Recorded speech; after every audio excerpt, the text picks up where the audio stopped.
Chapter 331. Wuming and Cuculin fought fiercely, but Wuming was gradually losing ground. "Not bad, you guy," Wuming said provocatively, and then suddenly separated from Castor. "Well, after all, this is also a Loon Rune trick. Don't say I cheated, brother." Cuculin waved his flaming staff a few times and looked at Wuming proudly. Yes, using the Loon Rune to strengthen his weapon, and then using the Loon Rune to increase his dexterity to a speed comparable to Wuming's, Cuculin could be said to be suppressing Wuming. After all, the attributes brought by the assassin rank are still too weak, especially in a frontal battle, Wuming said helplessly as he swung the dagger in his hand. Same here, same here. How nice would it be if I could use a gun right now? Compared to magic, I still prefer using a gun. Cuculin looked at Wuming with a wicked smile. In that case, don't blame me for cheating, Cuculin. Wuming smiled, and the two daggers in his hands disappeared. Then a black ripple opened beside Wuming, and in an instant, Wuming inserted his hand into it. Black ripple? Is this me? Wuming had the same teacher, so Cuculin naturally knew him very well. Silence had a portable space made of Loon runes, and almost all of his treasures were stored in this space. This was a story passed down in Ireland. Many people didn't know the details, but Cuculin knew that if he was willing to work hard, the so-called Loon rune space could be created. Yes, this is the space where my treasures are stored, and I can use the weapons inside. Saying so, a smile appeared on his face, but Cuculin felt that this smile was ridiculing him. Whoosh! Wuming pulled out a long spear from the black ripples. The long spear made swishing sounds in the air. The spear of the world tree, I knew it. Cuculin secretly smacked his lips, with the I-should-have-known look on his face. Don't say that I cheated, this is the benefit of the undead. That's right. Wuming had taken out the spear of the world tree, Yggdrasil. Wuming meant that the undead could create a clone and turn it into a servant, and it would not restrict itself according to the rank. TSK. Wouldn't that make you a lancer with an assassin rank? Cuculin protested. That was right. This was also the reason why Wuming insisted on keeping the Dragonist relic. All of his weapons and items were inside. This is not the case. My ability value is still assassin's ability value. My skills and relics are also assassins. At best, I can only say that I am an assassin with a long spear. Wuming was not wrong. At this moment, Wuming's ability value, skills, and relics were all assassin Jack the Rippers. Well, take this, Castor. With Wuming's shout, the white dragon spear swept towards Cuculin. Damn it! Don't underestimate me, this is part of the fun. Cuculin was not angry.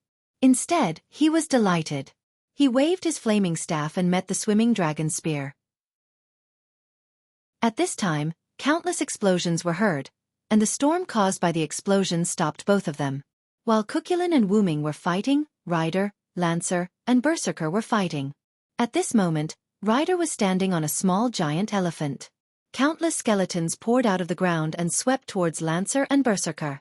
After all, Berserker was not rational.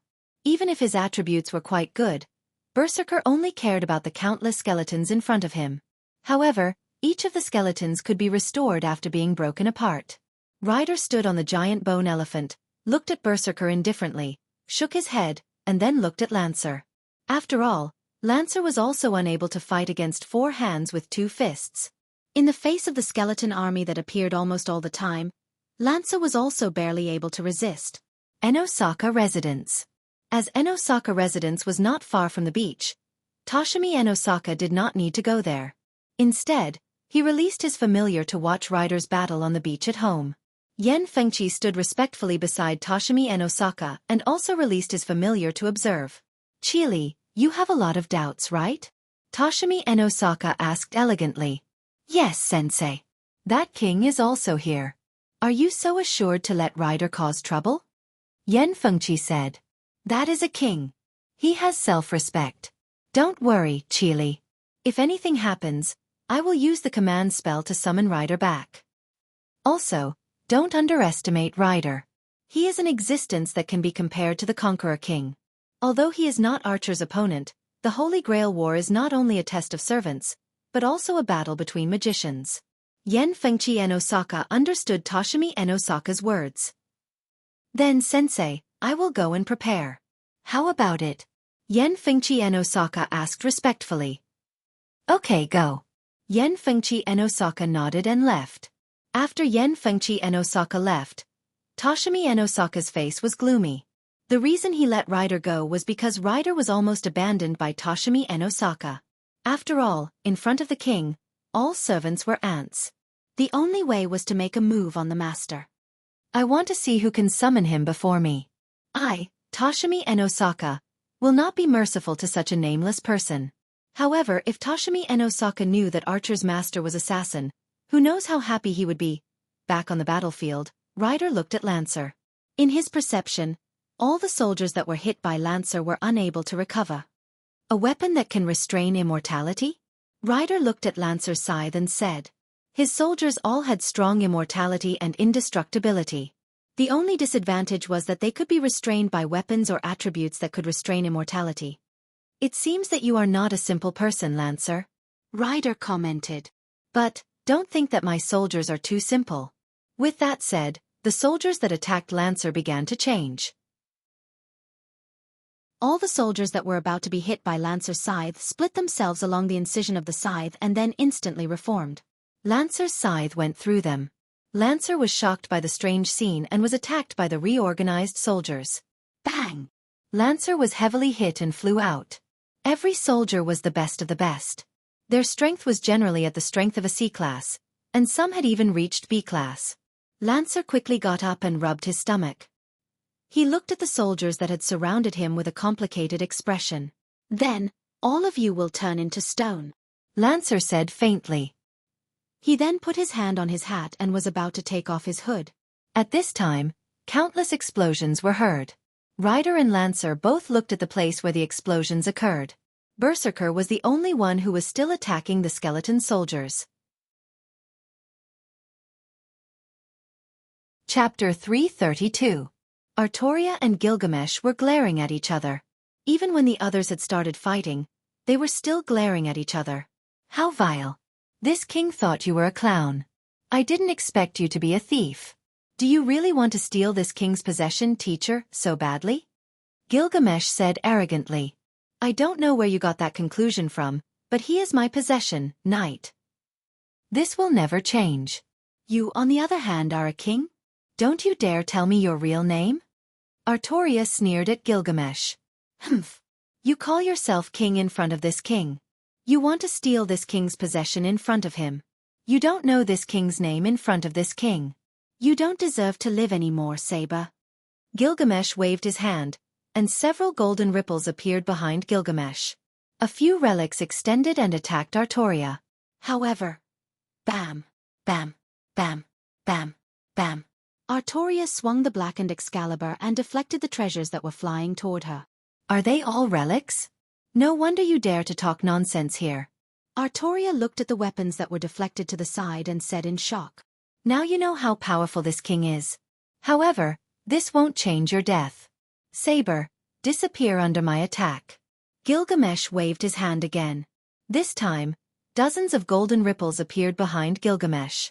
Dozens of relics were flying toward Artoria. How ridiculous. Archer. Do you think you can defeat me with just this? Artoria raised her holy sword, and countless magic power gathered on the sword. It looked like she was going to release a relic, but Gilgamesh didn't think so. In the blink of an eye, a huge black magic sword was formed. Artoria raised the black magic sword and swung it lightly.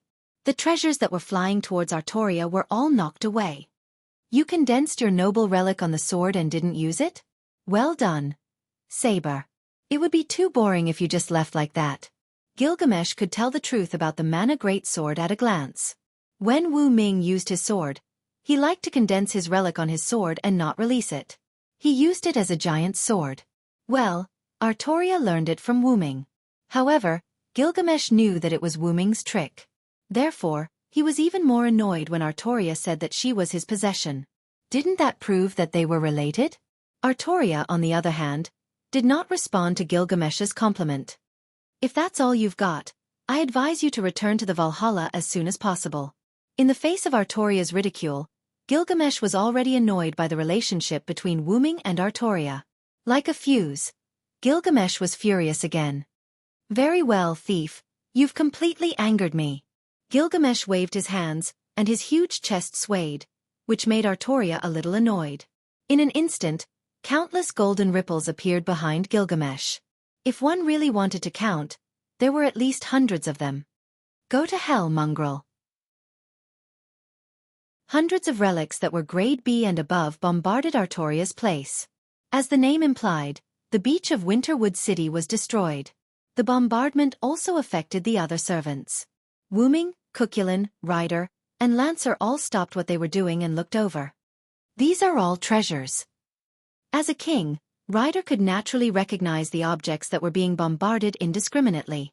Lancer did not speak, but took the opportunity to jump back nimbly, widening the distance between him and Ryder, and then left directly.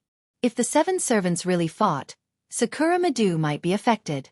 Lancer thought so and decided to retreat first. Ryder did not want to stop Lancer from leaving.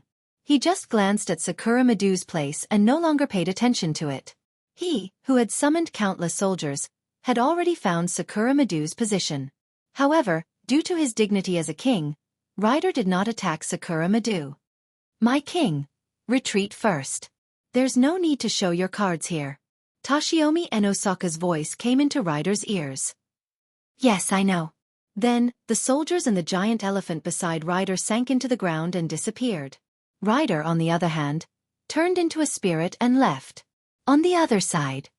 Let Berserker retreat.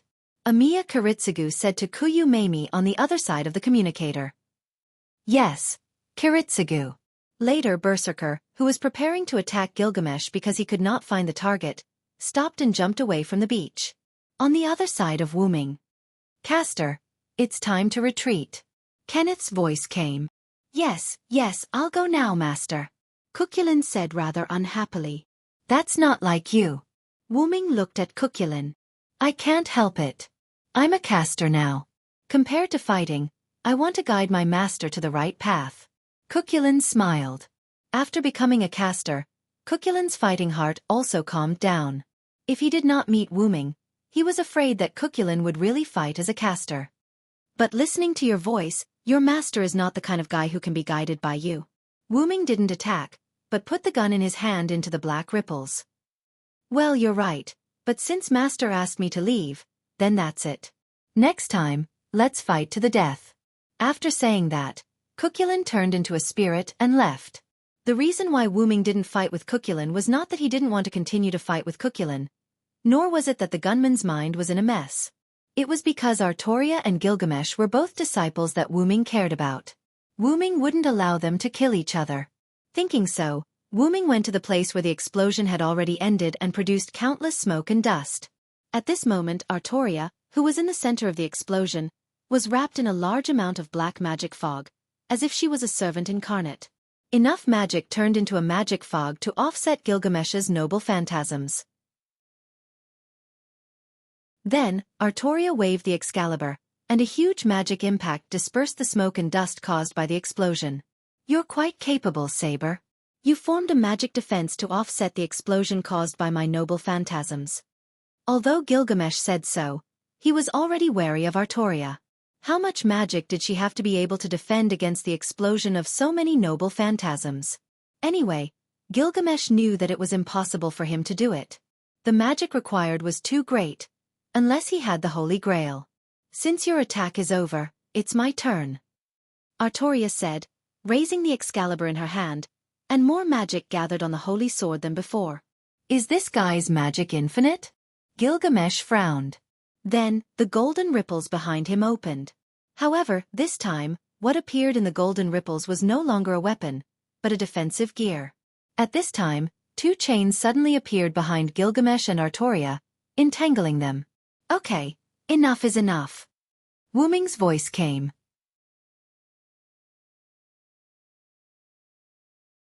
Chapter 333. A black ripple appeared behind Artoria and Gilgamesh, and the chains came out from it. On the other side, Wuming grabbed 2 chains with one hand, and the chains went into the black ripple. It was the fake Enkidu from Wuming's Dragonist. Wuming, who appeared as an assassin, did not bring Enkidu with him. Although the fake Enkidu was not as good as the real Enkidu, it could still play a certain role. Artoria put away the sacred sword, and Gilgamesh put away the gate of Babylon, which was the best proof. Tis. Gilgamesh looked at the chains that were tightly wrapped around him and said in a displeased tone.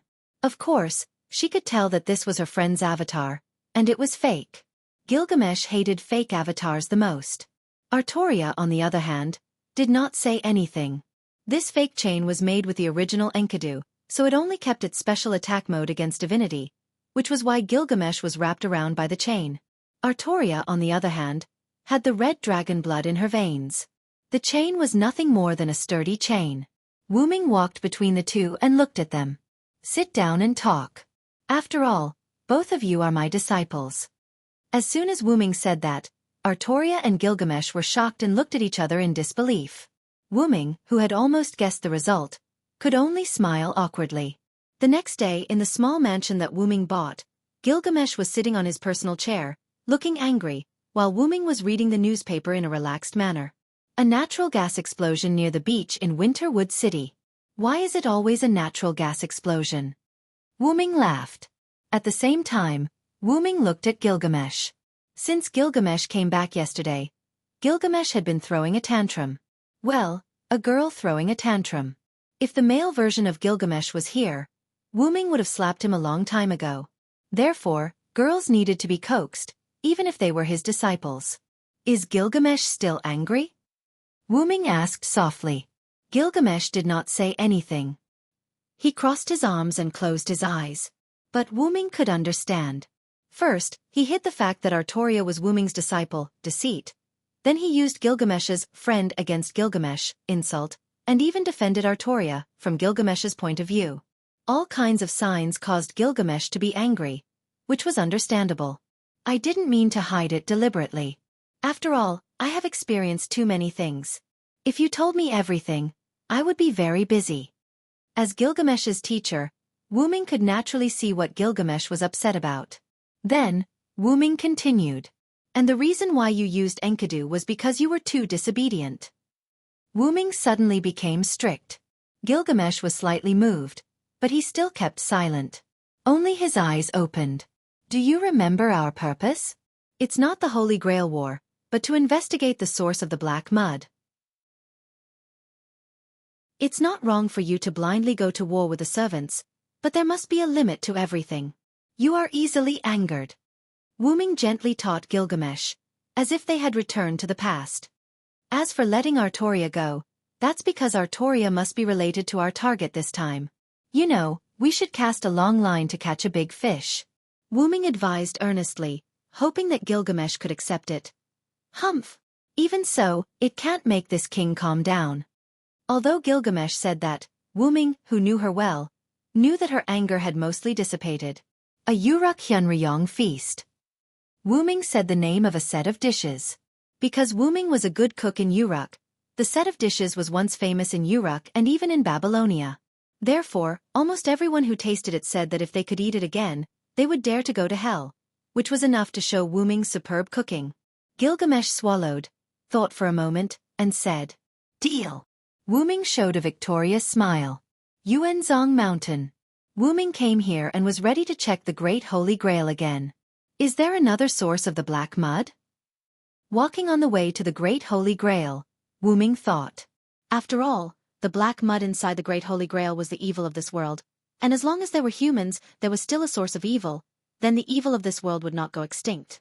It could be said that as long as humans existed, the evil of this world would not go extinct. But I always have a bad feeling. When he came to the innermost part of the Great Holy Grail, Wu-Ming saw a figure. Artoria? Yes, Wu-Ming saw Artoria. Artoria was wearing black armor.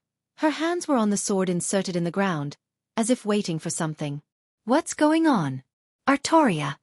Wu-Ming frowned and asked Artoria. However, Artoria did not speak. She just opened her closed eyes and looked at Wu-Ming with her golden eyes full of severity and tyranny. I didn't expect you to find this place, assassin. Suddenly, a man's voice came from the nearby shadow. Hearing this voice, Wu-Ming's heart was filled with a sense of crisis. This feeling. Wu-Ming instantly took out the meteor silver and looked at the shadow with 200% vigilance. It seems that you're not an ordinary servant. I'm afraid that Jack the Ripper isn't your real name. A young man with a green top hat, a green coat, and a gentle smile, who looked less than 30 years old, came out from the shadow. Although he was smiling, Wu Ming could feel the filth in his body. Wu Ming did not ask, "Who are you?" or anything like that. It was obvious that he was an enemy that would not rest until one of them was dead. With his A-class agility, Wu Ming instantly rushed in front of the tall hat man, and Wu Ming raised his sword and was about to slash down. However, when Wu Ming's sword was still a little bit away from the tall hat man, Wu Ming's sword was bounced off. Clang! Wu Ming looked at Artoria, who used her black holy sword to bounce off his sword, and quickly retreated. He quickly opened up the distance between them. Artoria put down her holy sword and stood in front of the tall hat man to protect him. This made Wu Ming could not help but frown. Although I don't know why you are so hostile to me, but it seems that I also hate you, assassin.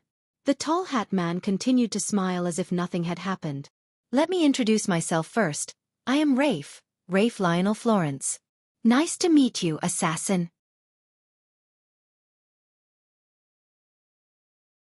Chapter 334. Rafe Lionel Florence. Wu Ming murmured the name softly. Florence? The 72 demon gods. Wu Ming pondered carefully. Was it related to Solomon, or was it just a coincidence? To be honest, I don't want to have anything to do with you. I'm just here to follow the orders of our king. Rafe spread out his hands, showing that he didn't want to fight. But your goal is to destroy the world, right? As long as you have such a goal, you are destined to be my enemy. Wu Ming raised the meteor silver with one hand and pointed it at Wu Ming. Ha ha ha. You're right. I can't wait to kill you, assassin. Rafe laughed and looked at Wu Ming with a twisted face. Go, Saber. Rafe ordered, and Artoria rushed toward Wu Ming. Wu Ming frowned and raised his sword toward Artoria. Wu Ming was wondering why Artoria became like this, but it seemed that it was because of this guy named Rafe. Bang! Bang! Bang! Wu Ming was knocked away by Artoria's attack. Artoria was a saber, and her attributes were much higher than Wu Ming's assassin. It could be said that Wu Ming had never felt so weak before. Artoria didn't chase after Wu Ming after knocking him away. Wu Ming steadied himself and didn't rush to fight Artoria. Instead, he looked at Rafe, who was behind Artoria. It seems that you are Saber's master. I'm afraid that her original master has already been killed by you. Rafe laughed when he heard Wu Ming's words.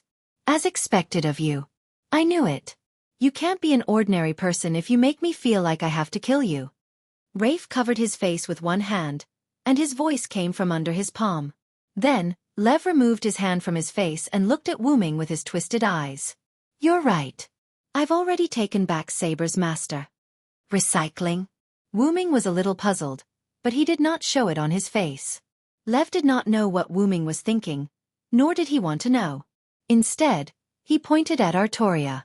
Instantly, Artoria's heart began to glow. A cup could be vaguely seen in her heart. That is the Holy Grail. Wu Ming was shocked. There was indeed the Holy Grail in Artoria's heart. Wu Ming could tell that the Grail in Artoria's heart was complete, which meant that the Grail in the Winterwood Cavern had been inserted into Artoria's heart by Leviticus. Wu Ming hurriedly asked Collis to check the Holy Grail in the Yuanzong Mountain Cavern. Without a doubt, the Holy Grail had disappeared. Although he did not know how Lev inserted the Holy Grail into Artoria's heart, there was no doubt that the Holy Grail in Artoria's heart was indeed the Holy Grail. This also explained why Artoria had turned dark. Her heart was filled with the evils of the world, so there was no need to mention her entire being. And no wonder Artoria had almost unlimited magic power. It turned out that the Holy Grail was supporting her. And from Lev's words, it seemed that Artoria's master was the Holy Grail. Wu Ming thought of Mei Yu, Ilya, and Blackie, which undoubtedly annoyed Wu Ming. Yes, I gave the Holy Grail to Saber as a trade. Saber will listen to me. What a perfect trade. Lev sighed like a bard. Then, Lev began to speak again. It's so sad, assassin. I was just going to stay here for a while and leave after completing the task given to me by the king. But you came in without permission. Lev looked at Wu Ming fiercely. If that's the case, then you can go to hell, assassin. With that said, magic power gathered in Lev's hand, and the Holy Grail in Artoria's heart began to glow. Don't even think about it. Although Wu Ming did not know what Lev wanted to do, He would not just stand by and watch. However, Saber, release your noble phantasm. Sure enough, Lev was also a smart person. He directly ordered Artoria to release her noble phantasm. Although Wuming did not know whether Artoria was forced to obey Lev's order or not, he was sure that Artoria listened to Lev and began to condense her noble phantasm. Excalibur. Artoria raised the holy sword high, and countless magic power flowed from the fantasy breed's heart into the holy sword. The black light expanded greatly, and then Artoria slashed at Wuming. Wuming looked at the black light in front of him, and a sentence popped up in his heart. Does this count as being chopped? Dong! A loud noise came from inside Yuzong Mountain, and a black light broke out from inside Yuzong Mountain. The black light was enough to cause a disturbance in Winterwood City, but now it did not cause any disturbance. In the midst of the ruins, Wu Ming struggled to reach out a hand that was wearing a black sleeve. Crash! As the owner of the hand pushed away the rubble, there was a faint sound. Wu Ming's figure squeezed out of the rubble in a sorry state, and he shook his head. Ah, it hurts. I almost went back to my roots. Wu Ming sat on the rubble in a sorry state, and he held his head in pain. Master, if you did not activate the inherent barrier at the critical moment, with your current attributes, I'm afraid you would have returned to your original body, Collis, who was on Wu Ming's head, said.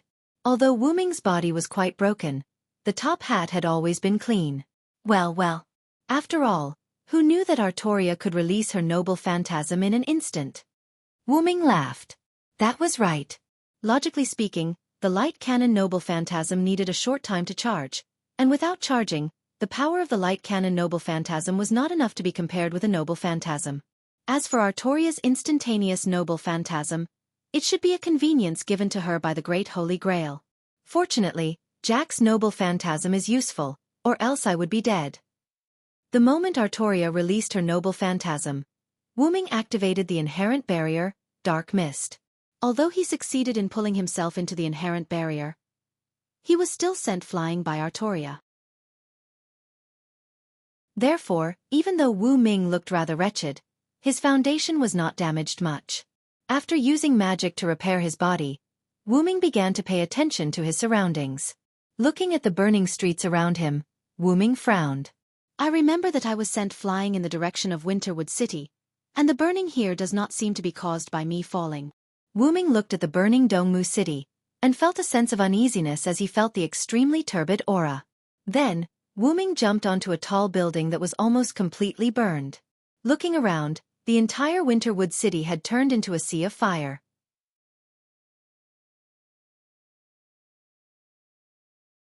Chapter 335. Bang! Wu Ming casually sent a skeleton soldier that emerged from the shadows of the building flying.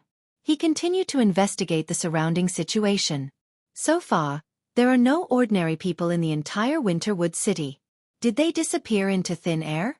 Or were they taken away? Although there were traces of blood and corpses, Wu Ming checked them and found that they were magicians, not ordinary people. Wu Ming stopped and did not continue to walk. Everywhere is full of the smell of the black root mud, as if it has been soaked in it. Wu Ming said in annoyance. No matter what, let's go home and Gil first. Wu Ming was worried about Gil. After all, the city was now empty, only some skeleton soldiers and ghosts. Maybe the other 6 servants besides Wu Ming also disappeared. Therefore, Winterwood City was full of contaminated magic. Wu Ming could not detect the changes in the magic of Winterwood City. That is to say, if there was a battle, Wu Ming could only hear it through his eyes and ears. Just like now. Wah! What the hell is going on here? A girl's cry for help came. There are still people alive? Wu Ming's eyes lit up. Let's go and see. With that, Wu Ming disappeared. On the other side, a white-haired girl was running angrily, and behind her was a group of skeleton soldiers. That's right. A group. This made Wu Ming, who came here, could not help but blink. Is this guy's luck E? That's right. Although there were a lot of skeleton soldiers, Wu Ming basically encountered the scattered skeleton soldiers in the shadows of some tall buildings. Did the skeleton soldiers know how to hunt the weak together? Thinking like this, Wu Ming walked toward the girl, and his hands did not stop moving. The girl did not seem to notice the arrival of Wu Ming, she was an assassin, and continued to run.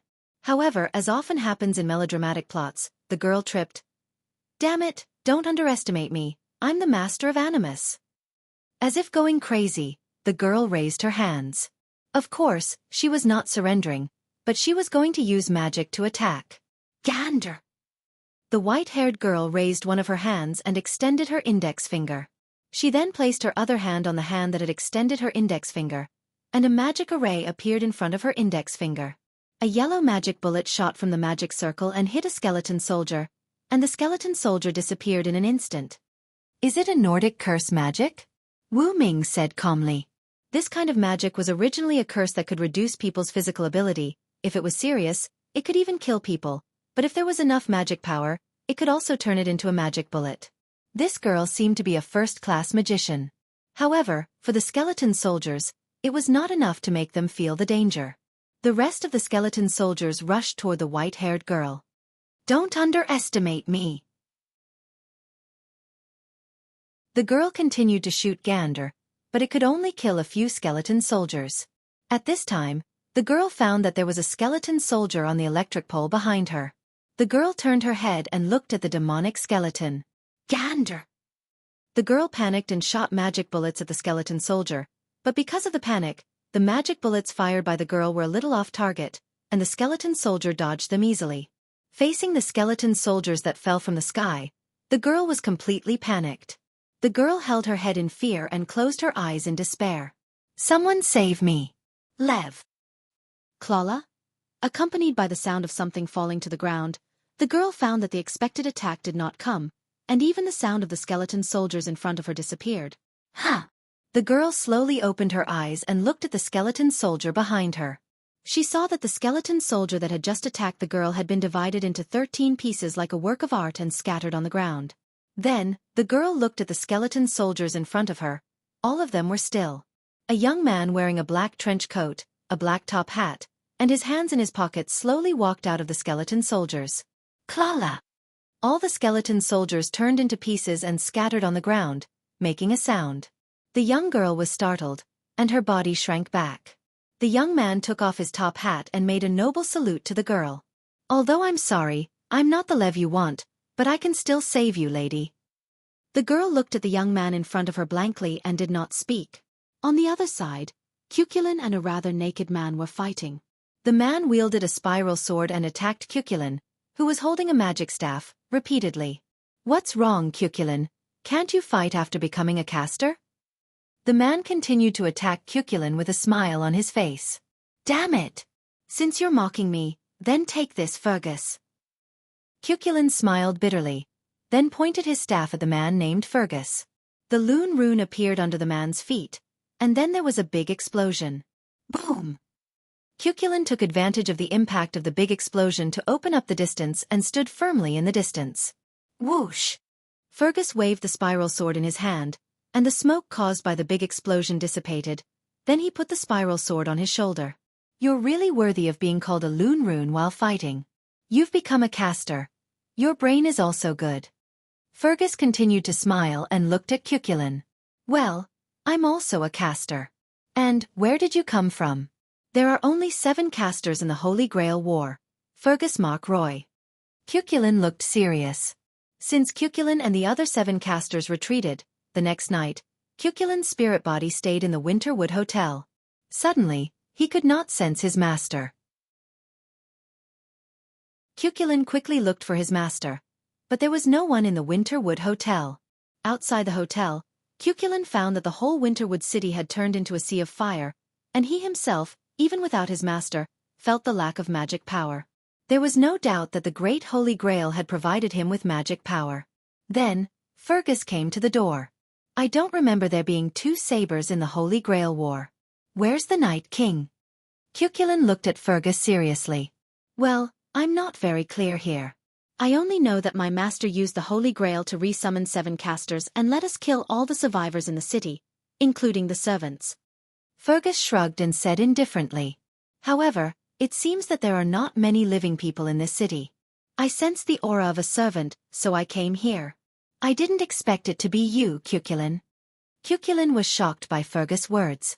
Not to mention other things, his master had resummoned 7 casters, which meant that there were now 14 casters in Winterwood City.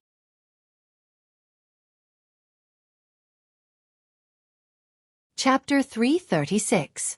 That is to say, now it's a battle royale between 14 servants.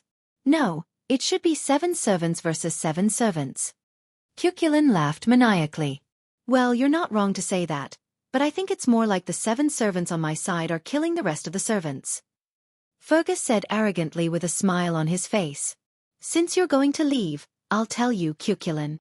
Fergus said, raising the spiral sword in his hand. Your saber belonged to us from the start, and your berserker was too noisy, so we surrounded him and killed him. But to be honest, he's quite capable. Fergus still had a smile on his face. Cuculin felt a sense of crisis in his heart, and he quickly began to draw the Loon rune. If you can resurrect 11 times, I have nothing to say, but you will still be killed by us. The spiral sword began to emit a strange light.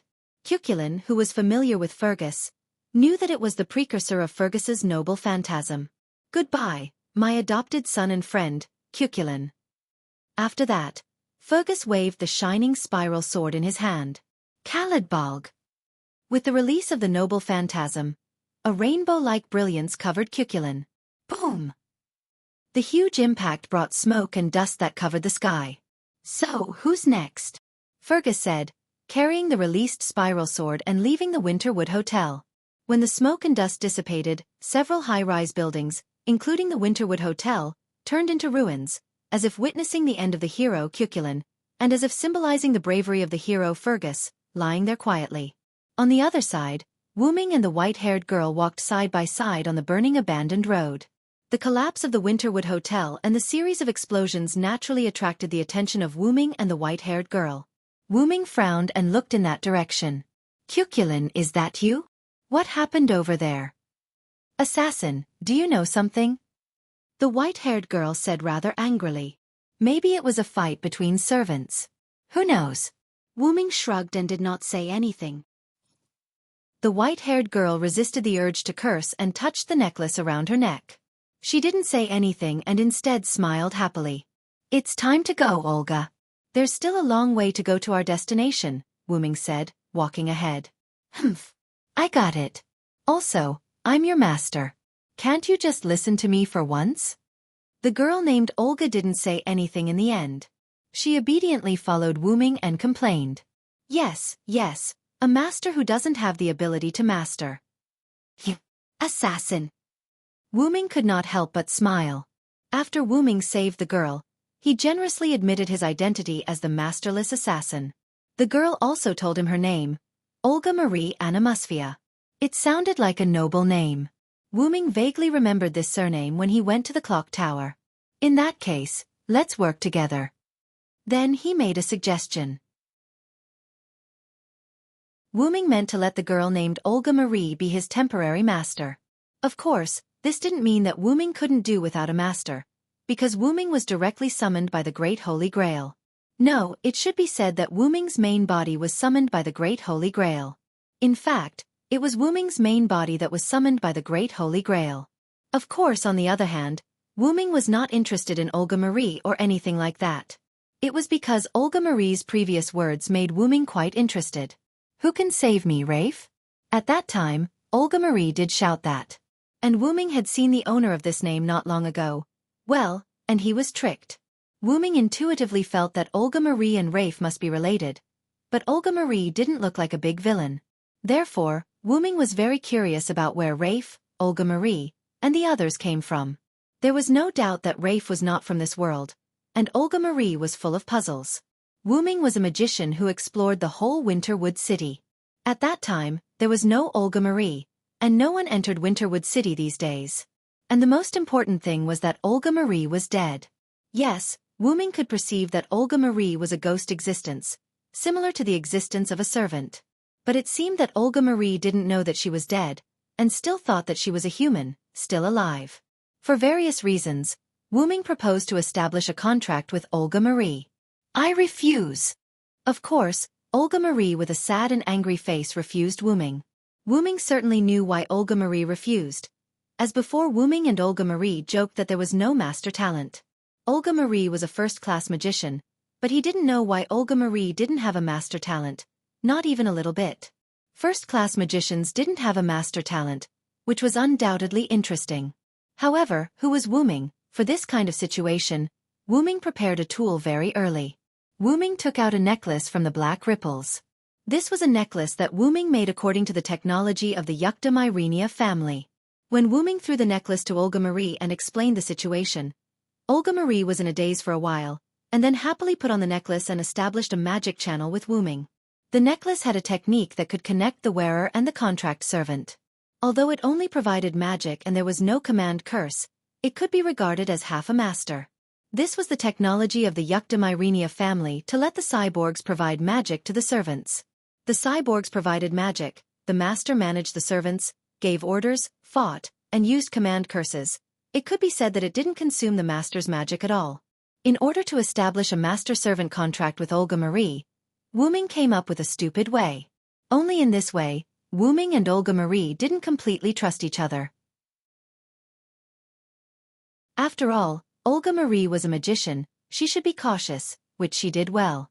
And Wu Ming simply wanted to follow Olga Marie. He wasn't in a hurry to know her information. Wu Ming had a hunch that as long as he followed Olga Marie, he would naturally know the information. Therefore, the two didn't exchange information. After that, Wu Ming proposed to go to his stronghold to see the situation. He still had an ally, servant. Because she was unfamiliar with the place, so Olga Marie agreed to follow Wu Ming to his stronghold. As a result, because the small villa that Wu Ming bought was in the east, and Wu Ming and Olga Marie's location was in the west, the two of them didn't arrive for a long time. Olga Marie said, "I'm going to die." Then they encountered the collapse of the Winterwood Hotel. Wu Ming didn't want to stir up trouble. After all, his current assassin class, Jack the Ripper, wasn't strong in frontal combat. You probably haven't seen a Jack with a 100% critical strike rate. So he could only kidnap Twinkle and let her be his damage dealer. However, trouble always fell from the sky. Lahia.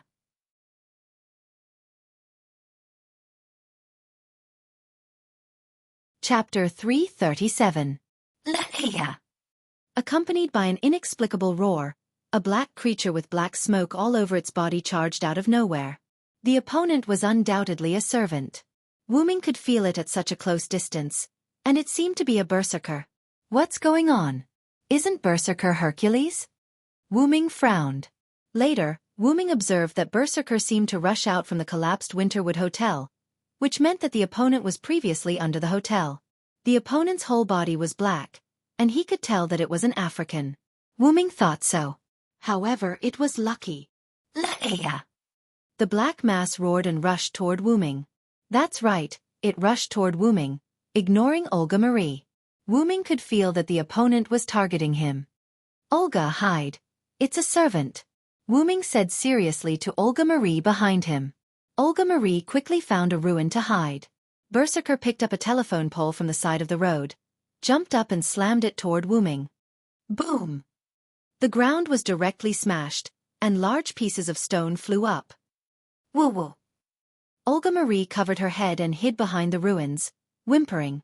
Really, what the hell did you do, assassin? Wu Ming fell behind Berserker, so the attack naturally didn't hit Wu Ming. It's not my fault, this guy came to me. Wu Ming shrugged. Lahia. Berserker roared and once again raised the blackened telephone pole and smashed it toward Wu Ming. Boom!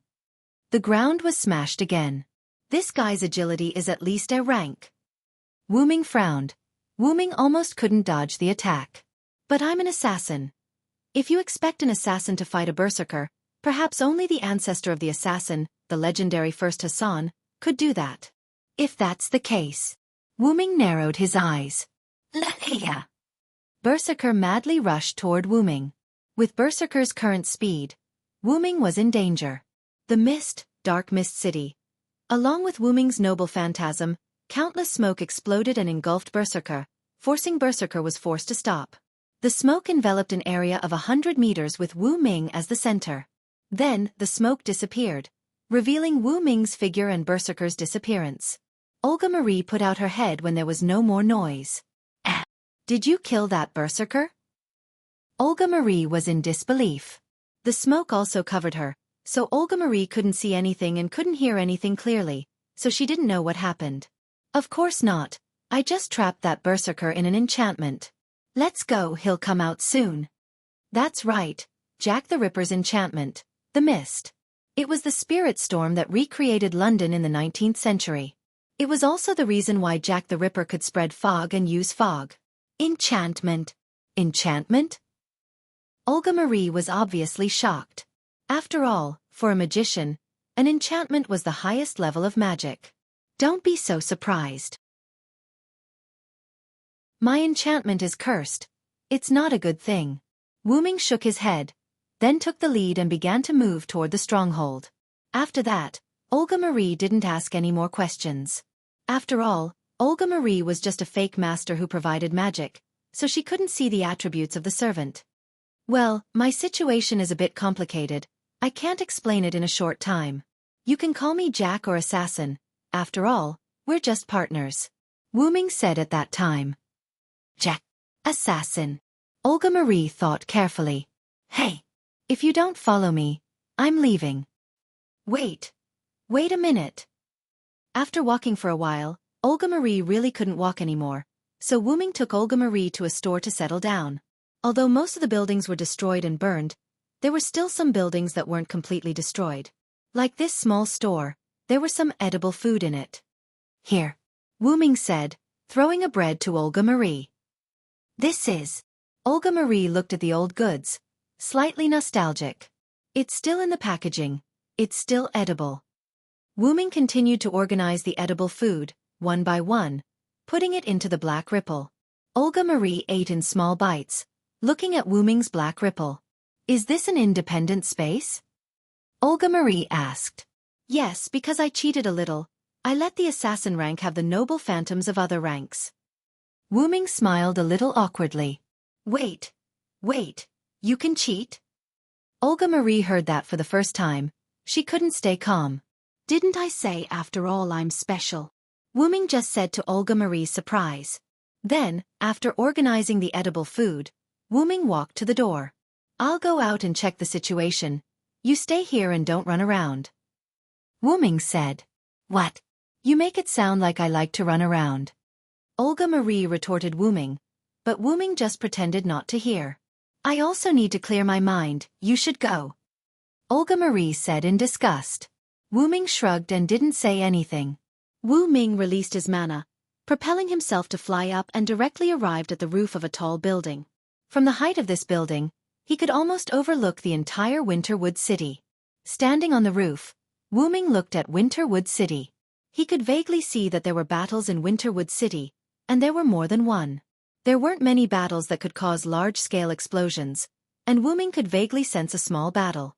But it's a bit too much, Wu Ming said in detail. What Wu Ming was referring to was naturally the battles in those few places. Assuming that in addition to Silent Noise and Berserker just now, there were still 7 servants, and those large-scale and small-scale battles just now were more than 3 places. It's impossible that there were a few servants who had nothing to do and attacked by themselves. Combined with the extra Berserker, plus Lev's trick on the Holy Grail before Wu Ming was sent flying, Wu Ming almost guessed it. The number of servants increased? Is it to chase me or something else? Wu Ming thought. At this time, Wu Ming sensed that several servants were coming this way. If these servants didn't change their direction, there was no doubt that they would encounter Olga Marie. The perception of servants was much stronger than humans, and Olga Marie couldn't hide under the eyes of servants. But the servants coming this way just proved Wu Ming's conjecture. The number of servants increased. Swish! Wu Ming instantly disappeared from the roof.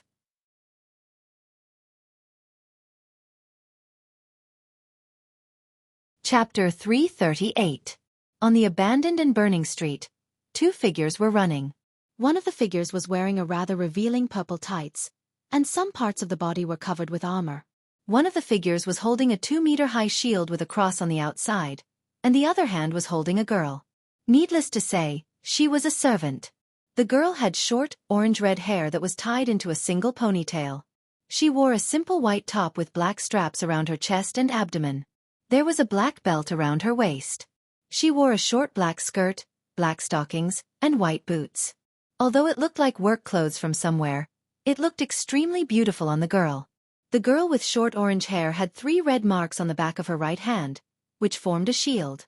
Obviously, She was the master of the girl in purple tights. Next to the two, a girl in a cloak was carrying a scythe and holding a little girl with black hair in her arms. If Wuming was here, he would know that she was one of the 7 servants on the beach. She used a scythe as a weapon, lancer of the Tong family. Needless to say, the little girl with short black hair in her arms was the master of lancer. The 3 petal-like marks on the back of her right hand were the best proof. Matthew, are you okay? The girl with short orange hair asked with concern.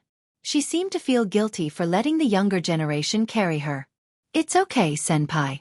I am Senpai's servant, and Senpai is my master. The girl named Matthew said and smiled at her master. They're coming. Lancer, who was beside the two of them, finished speaking. Suddenly, a sharp arrow was shot towards them. Mashu quickly stopped and raised her shield to block the sharp heart-shaped arrows. Bang! Bang! Bang! Bang! A few steel-like collision sounds came, and Matthew, who was holding the shield, was pushed back a few steps by the huge impact. Are you okay, Matthew? The orange-haired girl asked worriedly, her words vaguely hinting that she was blaming herself for not being able to help. It's okay, Senpai. Please be careful. The opponent is a very powerful servant. Although it was very difficult to resist the attack, Mashu still smiled and said to her master who was protecting her. Matthew is right. Chaldea's instrument shows that there are 2 servants comparable to gods. No, there is no doubt that they are gods near you. Be careful, Matthew. Tachika. A male voice came from a device on the wrist of the girl with short orange hair who seemed to be called Rika. Although the voice sounded rather unreliable. Cough cough, there was no doubt that he was right. Then, Matthew said to Lancer. Ms. Anna, please help us. I don't want Senpai to leave this place. Matthew and Tachika had seen Anna's ability. For many skeleton soldiers, Anna just waved her sickle and killed all the skeleton soldiers. She was much more powerful than Matthew. The girl called Anna couldn't help but look at her little master. Compared to Anna, she hoped that these people could call her Lancer. Also, if her little master didn't always call Anna sister, Matthew and others wouldn't know that she was called Anna. Sister Anna. Sakura Madu looked at Anna. But Anna was still hesitant, because the enemy this time was. What's wrong, my lovely sister? Are you afraid to attack your own sister? A beautiful voice came from behind them. Everyone looked at the newcomer in panic because they didn't notice her presence until she spoke. But it was obvious that she had been standing there for a long time. That's right, my lovely sister. Are you afraid to attack your own sister? However, at this time, Matthew and others also heard a beautiful voice in front of them. Everyone looked to the front again, and a gorgeous purple-haired girl with 2 ponytails appeared in front of them. She was dressed almost exactly the same as the one behind them. The only difference between the two was their clothes and weapons. The girl who came from behind didn't have any weapons in her hands. She only had a gauntlet that protected the back of her hands. Moreover, it was more appropriate to call it an ornament than a gauntlet. It made her hands look more tempting. The girl's clothes were similar to a royal shawl and a low-cut princess dress with a long transparent hem that covered her beautiful legs. A few transparent scarves were wrapped around the girl's body, making her look particularly charming. The girl who came from the front held a small bow made of gold in her hand, but there were no arrows. From this, it could be seen that the heart-shaped arrows just now were shot by this girl. The girl didn't have gauntlets on her hands, but a bracelet made of beautiful strings of beads, which made her small hands even more beautiful. In terms of clothes, the girl's clothes were similar to the clothes of the Greek girl next door. It was just a short skirt that went up to the knees, and there was a bow in front of the chest. Other than that, the 2 girls looked exactly the same, and even their temperament was exactly the same. They were like the goddess of love, full of charm, and couldn't help but want to surrender. Fortunately, Matthew and others were all women, and more or less resisted the 2 gods. If they were men, they would probably be lying on the ground licking the toes of the goddess. Sister. Anna couldn't help but whisper. The 3 people beside Anna heard what Anna said and were shocked. Sister? Matthew looked at Anna in disbelief. So, Anna, you are also a god? Tachika looked at Anna in surprise. Anna only made a soft sound and did not say anything else. How sad, my sister. You haven't told them your real name yet. The girl in the back smiled and looked at Anna with a light tone. Your master looks too young, and it seems that she can't use the ability of a master. The girl in front covered her mouth and laughed. So what should we do now, sister? Will you die with your companions, or rise up and resist us? The two girls finished each other's words as if they were the same person. Sister. Perhaps. I was summoned to this era to kill you again. Anna put Sakura Madu down, and Sakura Madu ran into Tachika's arms obediently. Then, Anna picked up the scythe from behind and stood back to back with Matthew, protecting their master behind them. Seeing the scythe pointed at her, the girl in the back smiled happily and painfully. My poor sister, she has to experience the pain of killing her family again. The girl in front was also the same. The two were happy that Anna didn't have to die, but they were sad that their sister had to bear the pain of killing her family. Since that's the case, I'll end all of you. Suddenly, a ghostly voice came out of nowhere. Mother of disintegration.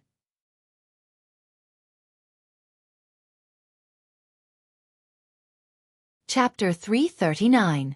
Maria Ripper.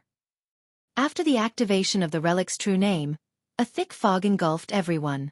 The thick fog reduced everyone's visibility to less than 5 meters. Even Anna's two sisters could barely see each other. The girl behind Godotsi and the rest sensed the danger as they were of the same rank.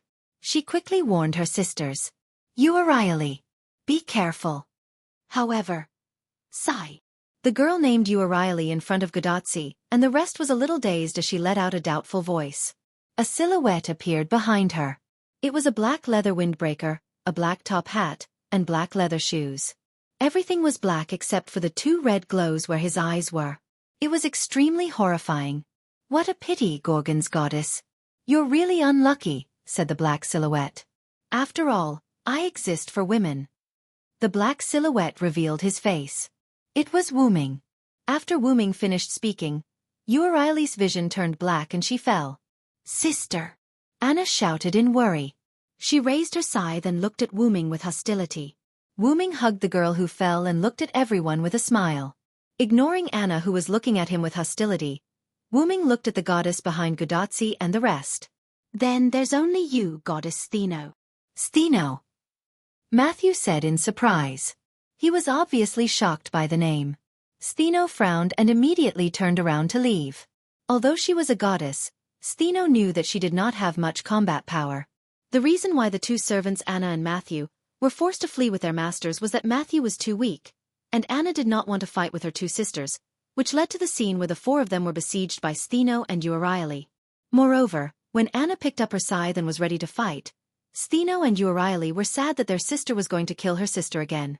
The 2 of them knew that if their younger sister were to fight, the 2 of them would not be a match at all. Moreover, in mythology, Stheno and Uriali were defined as goddesses who had no combat power at all. If they did not appear in the world as servants, Stheno and her sister Uriali would not have any combat power at all. Seeing that Stheno had escaped, Wu Ming did not rush to chase after her. Instead, he threw Uriali in his arms to Anna. Although Anna was somewhat hostile to Wu Ming, she would still choose to catch her sister's corpse, even if it was a conspiracy. Let's leave for a while, said Wu Ming, turning into smoke and disappearing in front of everyone. Anna, who was holding her sister's corpse, Godotsi, Matthew, and Sakura Madu were left in a daze. Wu Ming chased after Stheno at a leisurely pace. It was not because he was arrogant, but because Stheno was now in Wu Ming's enchantment. That's right. The moment Wu Ming activated his noble phantasm, he also activated his enchantment, the mist. If Godotsi and the others were paying attention, they would realize that the environment around them had changed. Besides, the device on Godotsi's wrist no longer emitted any sound because the mist released by Wu Ming interfered with the mana connection. Moreover, Wu Ming had the ability to turn into mist in his enchantment and appear anywhere in an instant, so Wu Ming was not in a hurry to catch up with Stheno. Sensing the existence of the otherness in his enchantment, Wu Ming frowned. He hasn't come out yet? However, after sensing the distance between the 2 of them, Wu Ming did not bother about him anymore. Instead, he sensed Stheno's location. By the way, even if Stheno was an assassin and also had a level A+ aura concealment, he could not get rid of Wu Ming. The entire enchantment was filled with mist. As long as there was mist, Wu Ming could detect it. Therefore, Wu Ming had already discovered Stheno, who was hiding in the shadows of the alley ahead. After stopping, Wu Ming walked to the entrance of the alley slowly and looked at the shadows. Do you want to play hide and seek, great goddess? Wu Ming smiled as he walked into the alley. When he got close to Stheno, a charming voice was suddenly heard. Smile of the goddess. Following the activation of the noble phantasm, Wu Ming stood there motionlessly as if he was frozen. Then, Stheno's figure appeared. I thought you were a powerful hero, but I didn't expect you to be the same as the others. A man is a man indeed, Stheno said slowly as if he had already won. Walking to Wu Ming, who was standing there in a daze, Stheno raised his head and looked at Wu Ming. What beautiful eyes! What a handsome face! What a pity, Stheno said as if she was intoxicated. None of the men who had been affected by her charm could survive. To be able to attack us sisters, I thought you were really a man who wasn't tempted by beauty. Stheno smiled, then raised his hand and caressed Wu Ming's cheek. Suddenly, when Stheno touched Wu Ming's face, he seemed to have seen something rather shocking. Shock was written all over his face. Slap. Suddenly, a hand grabbed Stheno's arm. Then, a rather frivolous voice was heard. It's not good to casually invade other people's privacy, great goddess. What? Stheno exclaimed in surprise. Looking at the man who grabbed his wrist without any trace of being affected by the charm, Stheno smiled bitterly. I see. Was that all a disguise? What a cunning man. Wu Ming only maintained his smile and didn't explain anything. As for the appearance of being affected by the charm just now, that was an act by Wu Ming. As someone who had seen through Stheno and Urieli's true names, Wu Ming naturally wouldn't be so rash as to underestimate Stheno. Even if Wu Ming could take down Urieli without any difficulty, Wu Ming wouldn't think that Stheno was easy to deal with. After all, no matter how weak and useless the other party was, she was still a goddess. For example, just now, Stheno had only touched Wu Ming's cheek and seen some information about Wu Ming. In terms of skills, it should be similar to seeing through true names. As an existence on the same level as them, or even a higher level existence, Wu Ming said that there was no need to underestimate any god. Gods never lacked trump cards. Well, of course, if the difference in strength was too great, he could still underestimate them. Cough, cough. In short, because Wu Ming realized that the other party was a charming goddess, he originally wanted to use a world-class item to resist Wu Ming, but after thinking about it, he decided against it. After all, his hypostasis was very high, and he had proven before that he was immune to almost all mind control without a world-class item. Therefore, Wu Ming pretended to be charmed and grabbed Stheno when she approached Wu Ming. As for whether Stheno, who was caught by Wu Ming, would escape or not, Wu Ming already had a plan.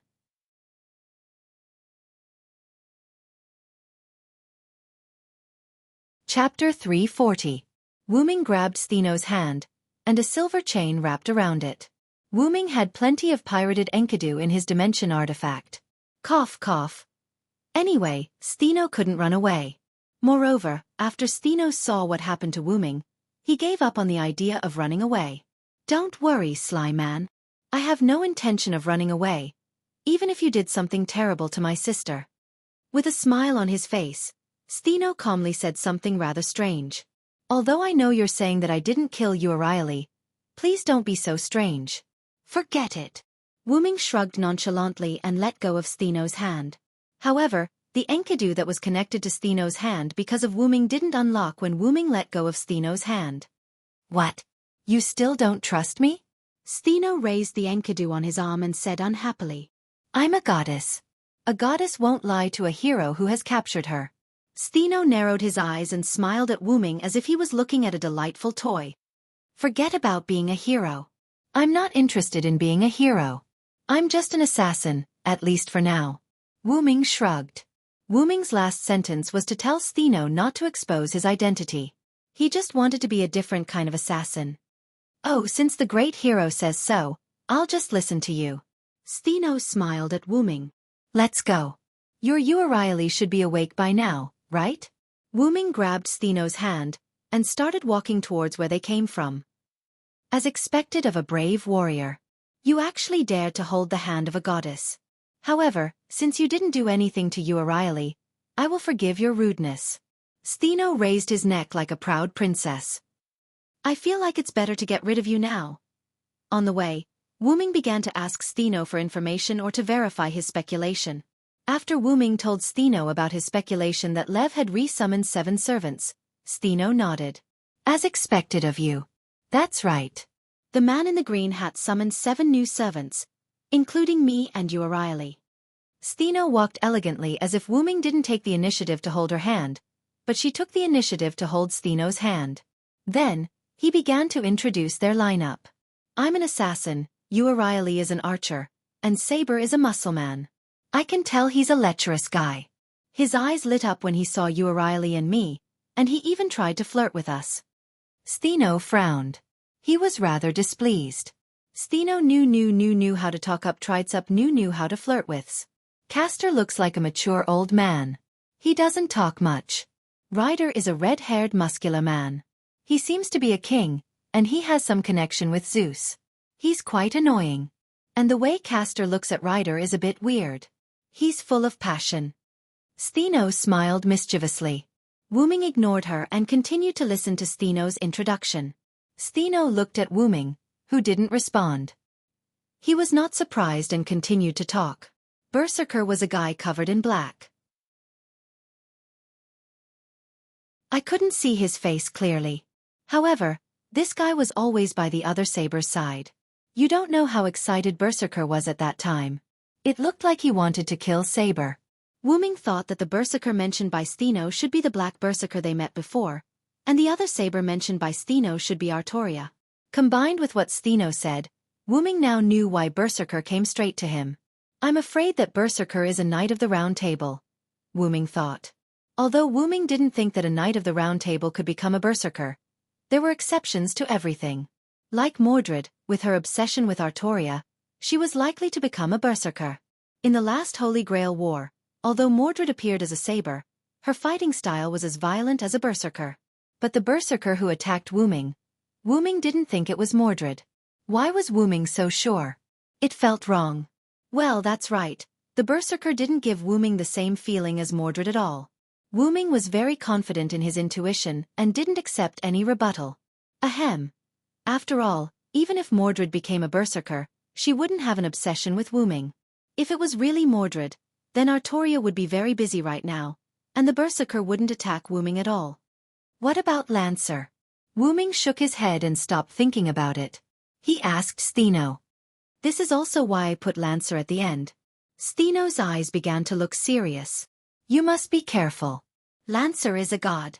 If you really want to call him a demigod, he should have the ability to attack gods. He gave me a very dangerous feeling. Steno recalled the golden figure he had seen before. It shone like the sun. The other party had a special attack against gods, and with the light of the sun, it was too bad for Steno, who was a snake. Like the sun, wearing golden armor, holding a long spear. Wu Ming felt that this person was more familiar the more he thought about it. I hope it's not him, Wu Ming said softly. If it was really him, Gilgamesh might be in danger. What are you mumbling about? Steno rolled her eyes at Wu Ming. Nothing, Wu Ming said casually. Humph. Steno saw that Wu Ming was perfunctory and didn't ask any more. After a few minutes, Wu Ming began to complain. I was wondering why you ran so far. Wu Ming looked at Steno with disdain. They had been walking for a while, and they still hadn't reached where Matthew and the others were. After all, London wasn't small. Ahahaha, Wu Ming could transform into smoke and move quickly, but Steno couldn't. If it weren't for you chasing me, I wouldn't have run so far. Steno looked at Wu Ming with disdain. So it's my fault. Wu Ming was helpless. Then unlock this for me, so I can keep up with your speed. Steno raised her hand, and the silver chain on it glowed faintly. This was the symbol of the Enkidu, which was sealing Steno's power. I have other reasons for not unlocking it for you. At this time, Wu Ming was about to explain, but his expression suddenly changed. That guy went over. That guy? Is there anything else in your enchantment? Steno looked at Wu Ming in confusion. However, the moment Steno finished asking, Wu Ming didn't answer. He picked Steno up and started sprinting. Wah! What are you doing? You gave me a fright. There's no time to explain, we'll talk later. Just like that, Wu Ming carried Steno in a princess carry and sprinted in the direction of Godotzi and the others.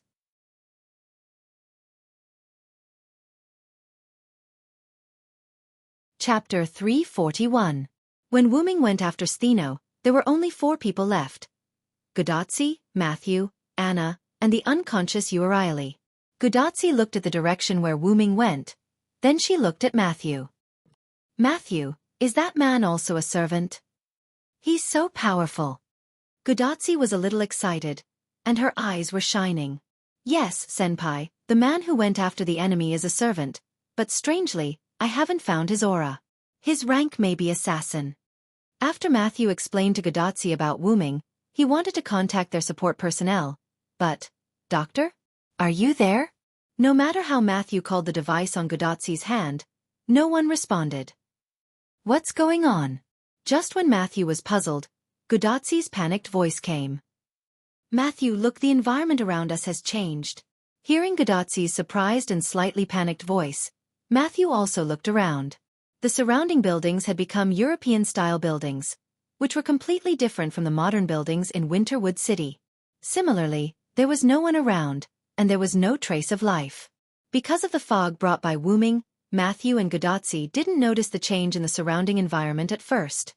If it weren't for Gudatsi's curiosity about the fog, it would have taken Matthew a while to notice the change in the surrounding environment. Matthew walked to a nearby corner and touched the wall. Senpai, this should be a 19th century building. Matthew turned around and looked at Gudatsi. Hey, Matthew, do you know this place? Gudatsi was a little surprised. Yes, I've seen it before. Matthew smiled and nodded. Matthew is really knowledgeable.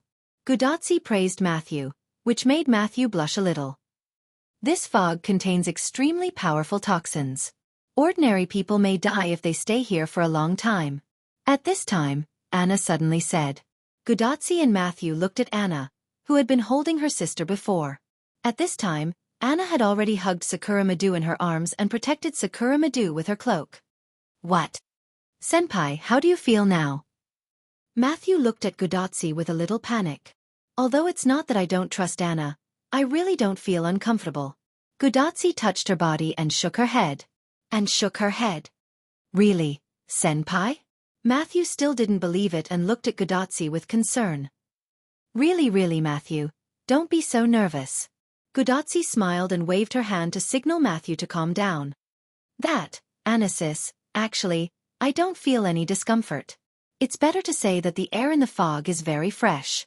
At this time, Sakura Madu, who was protected in Anna's arms, also spoke. Anna was silent at this time, thinking. Previously, Anna was silent for a while because of her sister's corpse, and didn't take care of Sakura Madu, but when she found that her sister was not dead, she felt relieved. At the same time, Anna also discovered the toxins contained in the fog. After that, she quickly protected Sakura Madu. In other words, Sakura Madu was not protected by Anna for a short period of time. Anna and Matthew could stay in the fog for a long time without being hurt, but their masters were also fine. Gudatsi was not affected at all, and Sakura Madu said that the air was very fresh. It's better to be cautious. After all, this is likely to be Assassin's enchantment. Anna was silent for a moment, but she still didn't release Sakura Madu from her cloak. However, after Anna said the word enchantment, Matthew was shocked.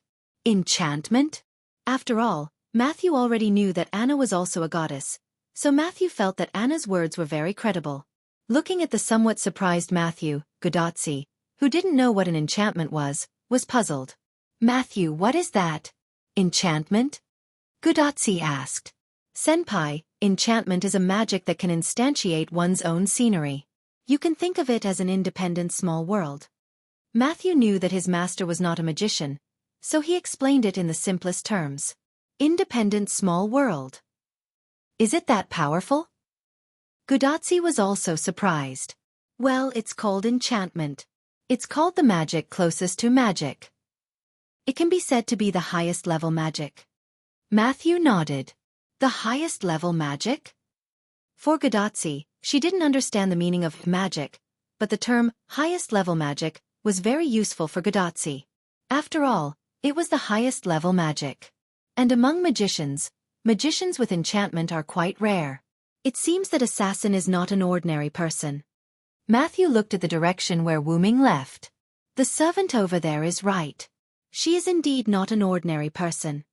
A seductive voice sounded, and it was a voice that everyone was familiar with. What's that sound?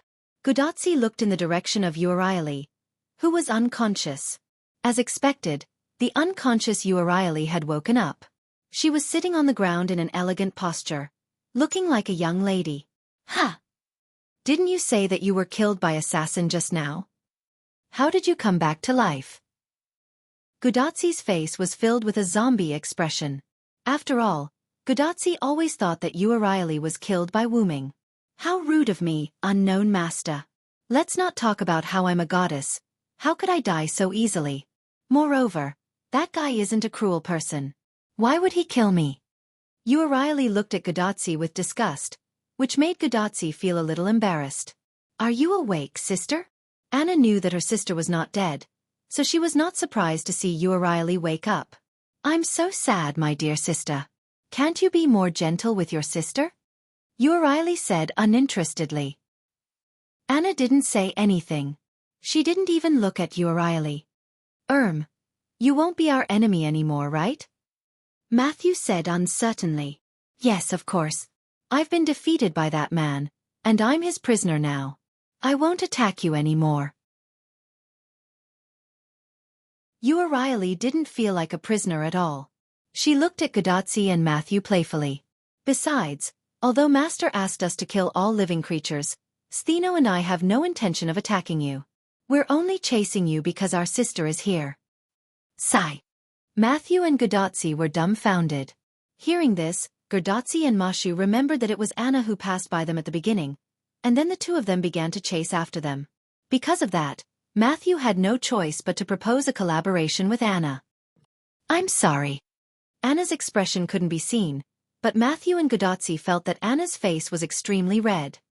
Let's not talk about that first. A servant is coming, Uriali said calmly. Lahia dash.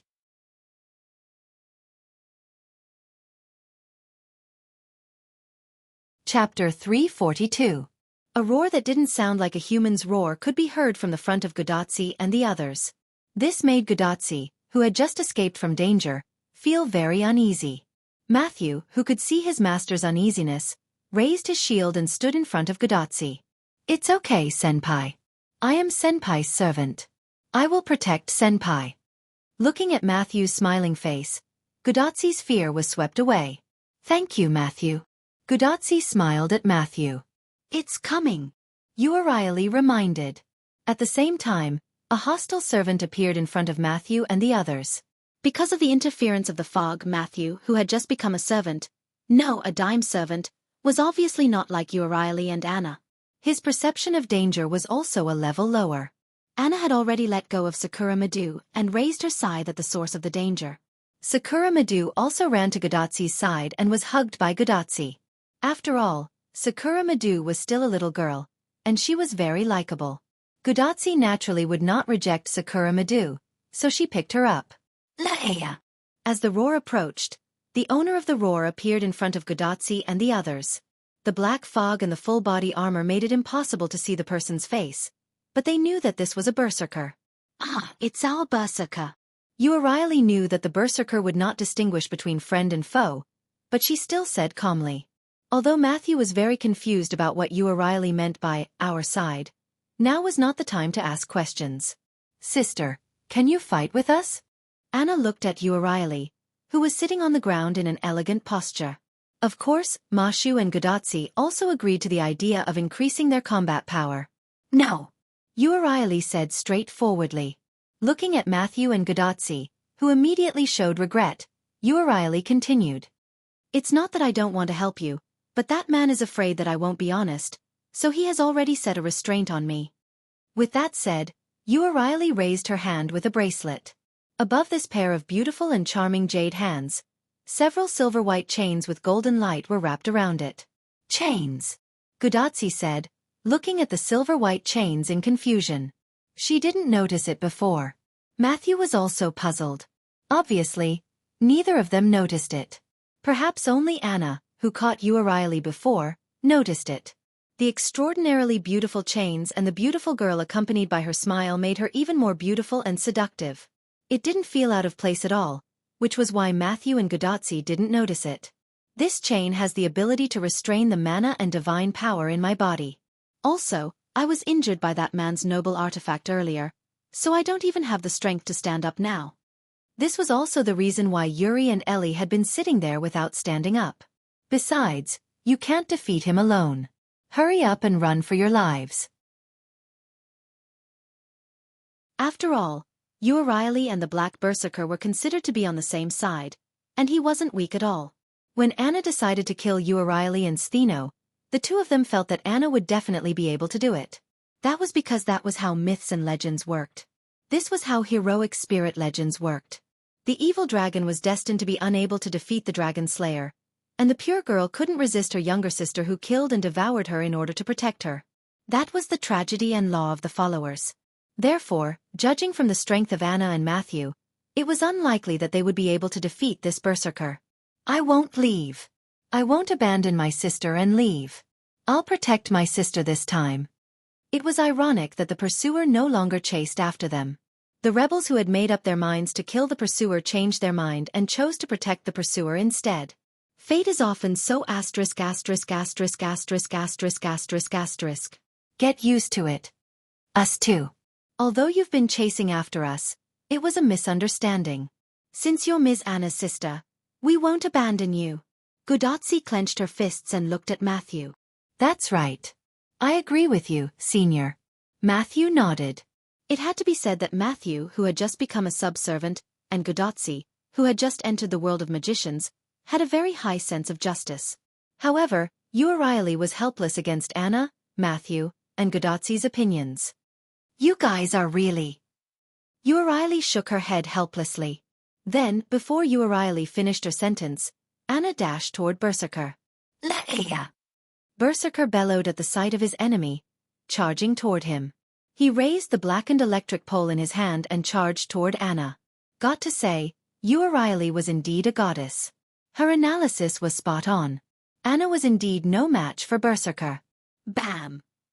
In just a single exchange, Anna was sent flying by Berserker. Mashu! Godotzi saw that his ally was sent flying, so he quickly shouted at Mashu. Yes, Senior. Although the two hadn't known each other for a long time, Matthew and Godotzi fell in love at first sight. Ahem. They cooperated very well. Matthew naturally understood what Godotzi meant. In an instant, Matthew dashed toward Berserker with his shield. Berserker didn't know why, but after seeing Mashu, he was stunned and stood there in a daze.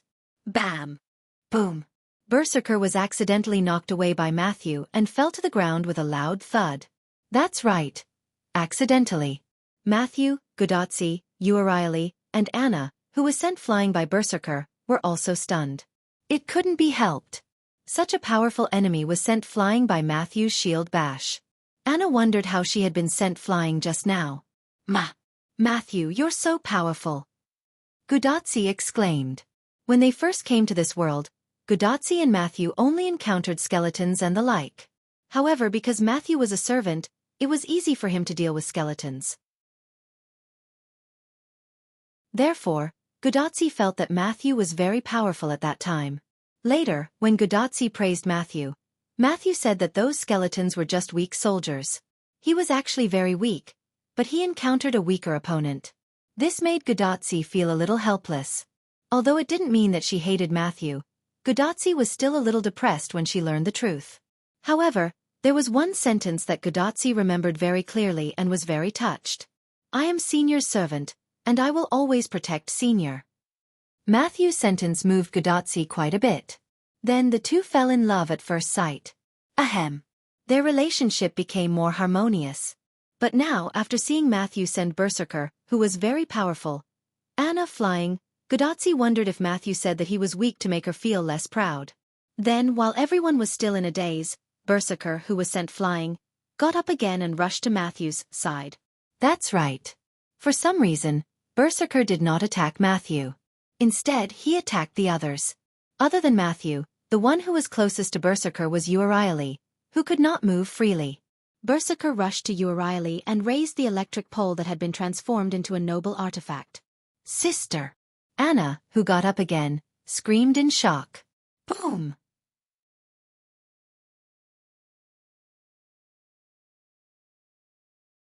Chapter 343. Boom!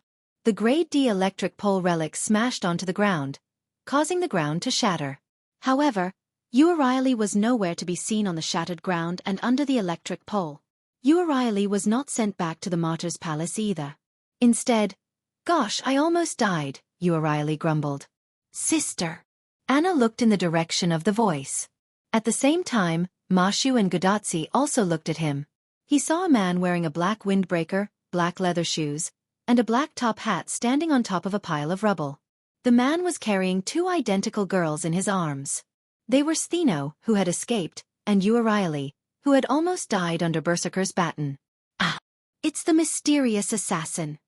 Gudatsi screamed. The man was Wuming, who had rushed over with Stheno. "You took so long to come back, assassin." Riley sat in Wuming's arms, holding Wuming's neck to keep her balance. She complained to Wuming in a dissatisfied tone. "Which family are you from? If I had known earlier, I wouldn't have saved you. One Stheno is enough for me." Wuming said helplessly. "How can you blame me for that? You're not a gentleman at all."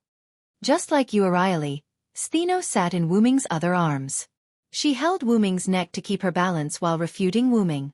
Wuming walked toward Gudatsi with Stheno. Wuming noticed Berserker in the enchantment. Berserker was the Berserker who seemed to be one of the Knights of the Round Table. When he suddenly encountered Berserker, in order to avoid unnecessary trouble, Wuming directly used Jack the Ripper's inherent barrier, the mist, to trap Berserker inside. Wuming had used the tactic of trapping the enemy in the enchantment before. Wuming had set up a large number of magic formations in the enchantment. After bringing Angelica and Beatrice into the enchantment, Wuming retreated. Wuming could have chosen not to enter the enchantment, but he had to say a few words to them. Although the caster of the enchantment was neither scientific nor magical, Wuming had such an ability. After all, Wuming was the root dragon. The adaptability of time and space was reflected here. The enchantment was like a flexible Rubik's Cube in Wuming's hand. Wuming could arrange the enchantment in various ways. After that, Wuming took Olga and Marie away from there and went to a small shop not far away. Wuming left some mana in the enchantment, which was enough to support Wuming and the others. The enchantment disappeared, and Berserker was released. After that, Wuming encountered Gudatsi and the others, as well as Stheno and Riley who were chasing them. After using his Noble Phantasm Maria Ripper and the enchantment Noble Phantasm the Dark Mist, Gudatsi, Stheno, and Riley were transferred to the enchantment.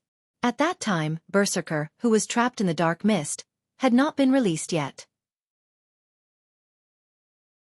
When Wuming chased Stheno, he also checked Berserker's location and found that he was quite far away from Wuming, so he was relieved to play with Stheno. But after a while, Berserker seemed to have sensed a trace of aura coming from the barrier, and it began to go berserk. Wuming could sense that Berserker was running around in the enchantment.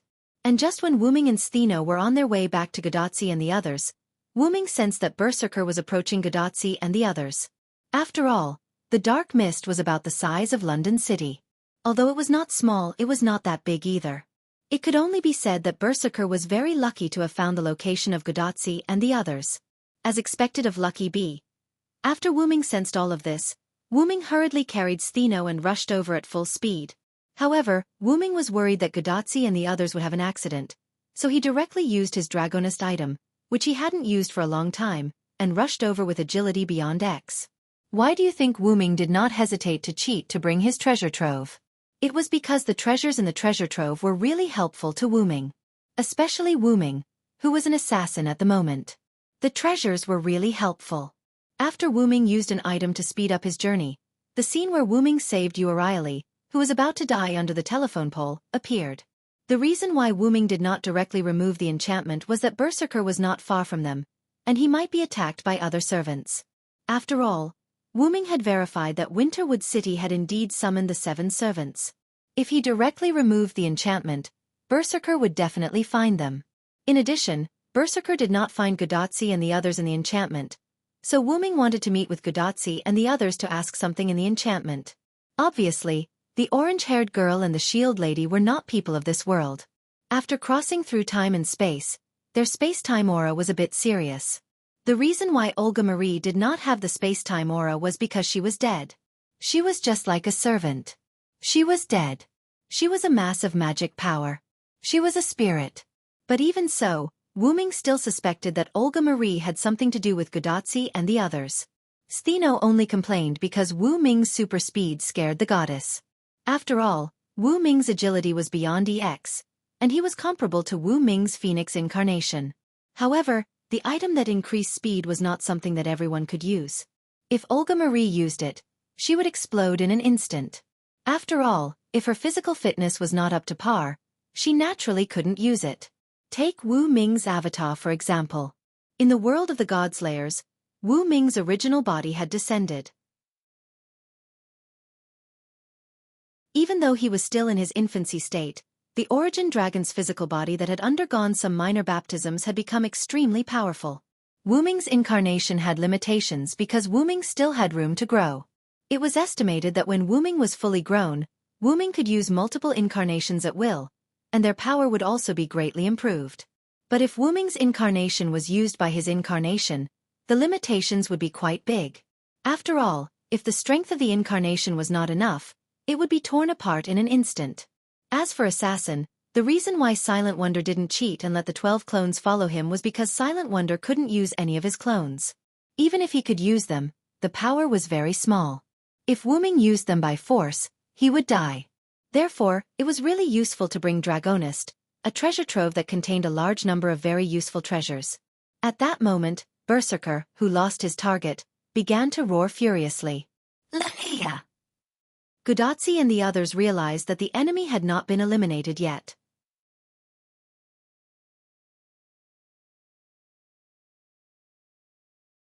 Chapter 344. Gudatzi, Matthew, and Anna tensed up when they heard Berserker's roar. Wu Ming, Stheno, and Uriali, who were in his arms, weren't nervous at all.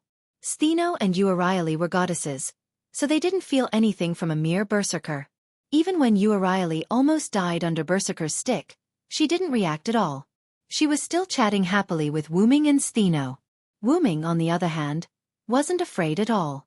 Wu Ming had been through a lot, so a mere berserker wasn't enough to scare him. Wu Ming wasn't scared at all. Besides, Wu Ming only used the dark mist to trap Berserker because Olga Marie was there. There were many ways to deal with Berserker, but it would be a waste of time to fight Berserker. After all, this city was filled with danger. Olga Marie might already be in danger outside. Berserker was Wu Ming's half-master. After all, it was better to deal with him as soon as possible. Just as Berserker was about to charge at Wu Ming and the others, especially Wu Ming, Berserker realized that his movements were sluggish as if he had fallen into a bottomless swamp. Berserker is indeed Berserker. You didn't even notice the trap I set under your feet? Wu Ming shook his head in boredom. At that moment, a few stones around Berserker lit up. Simple and mysterious runes could be seen on the stones. That's right, they were Lune runes. These stones were rune stones.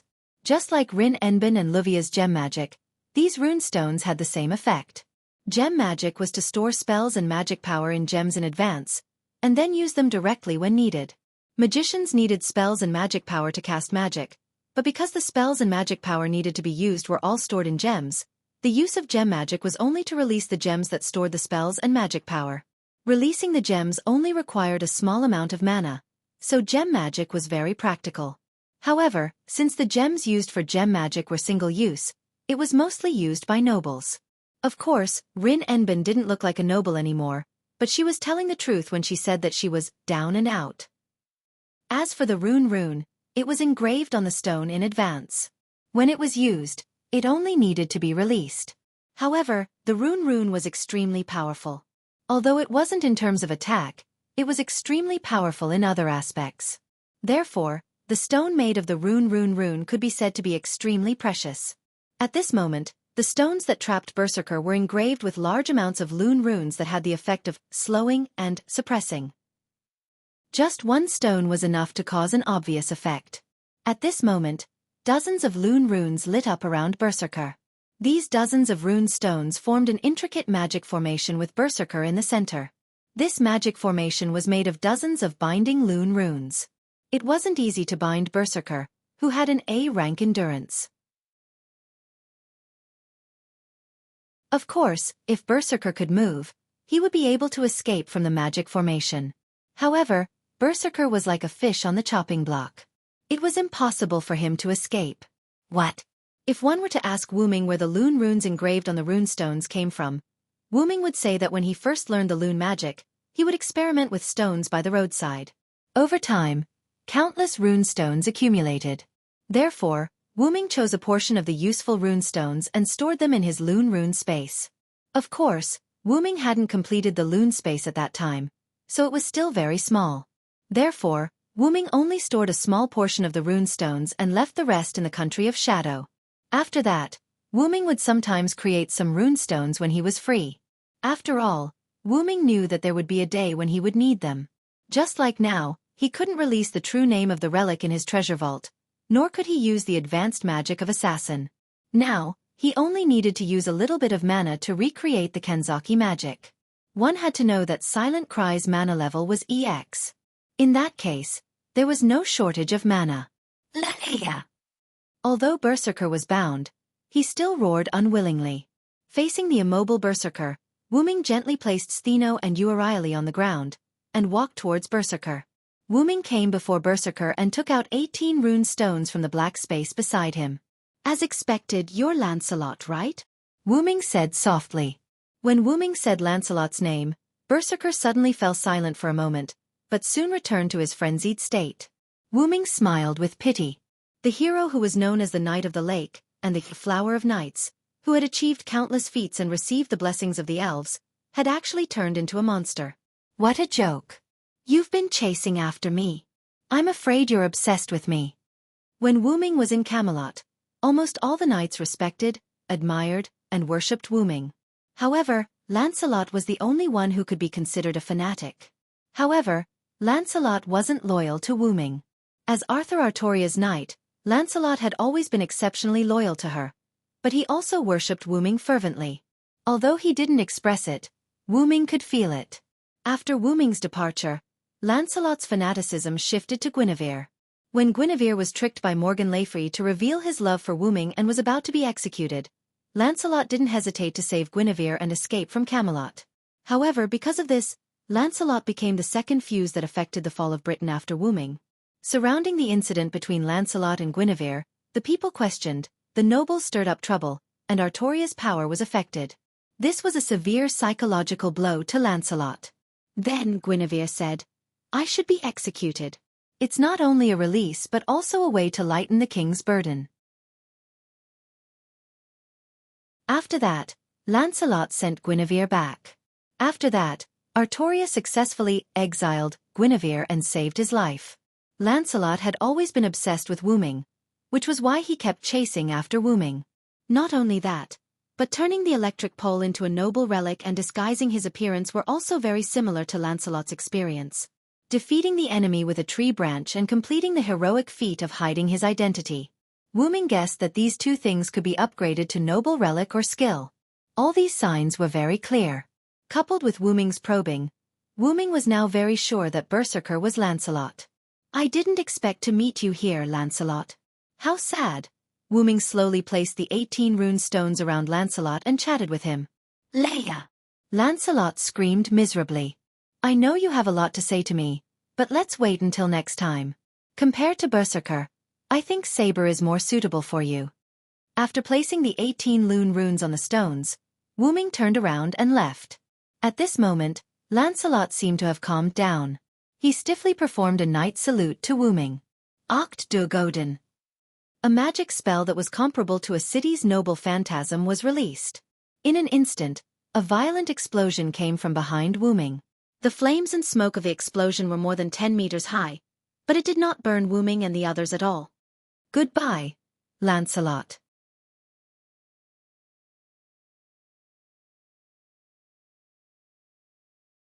Chapter 345. The flames raged and burned the entire city of London. After Berserker left, Wuming deactivated the inherent barrier. Everyone returned to the burning city of Winter Wood. Hey, can you hear me? That's great. The device here suddenly showed a large amount of magic, and I couldn't contact you guys. That scared me. Thank goodness you guys are fine. As soon as they returned to Winter Wood, Godotzi's wrist glowed, and a virtual screen appeared in front of everyone. On the screen was the face of a kind and dispirited young man. He had the aura of a loser. Is this the magician who made the sound? What a loser. That's right. I thought a magician who can use a remote screen like this would be more reliable. How disgusting. Stheno and Uriali looked at the young man on the screen with disdain. What's going on? Wait, what's going on? The young man was frustrated at first, but then he realized that the two followers of the goddess in front of him were enemies. Ah! Anyway, they're not enemies now. Roman, don't worry about it.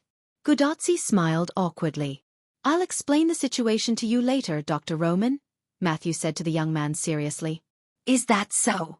Well, it's good that you guys are fine.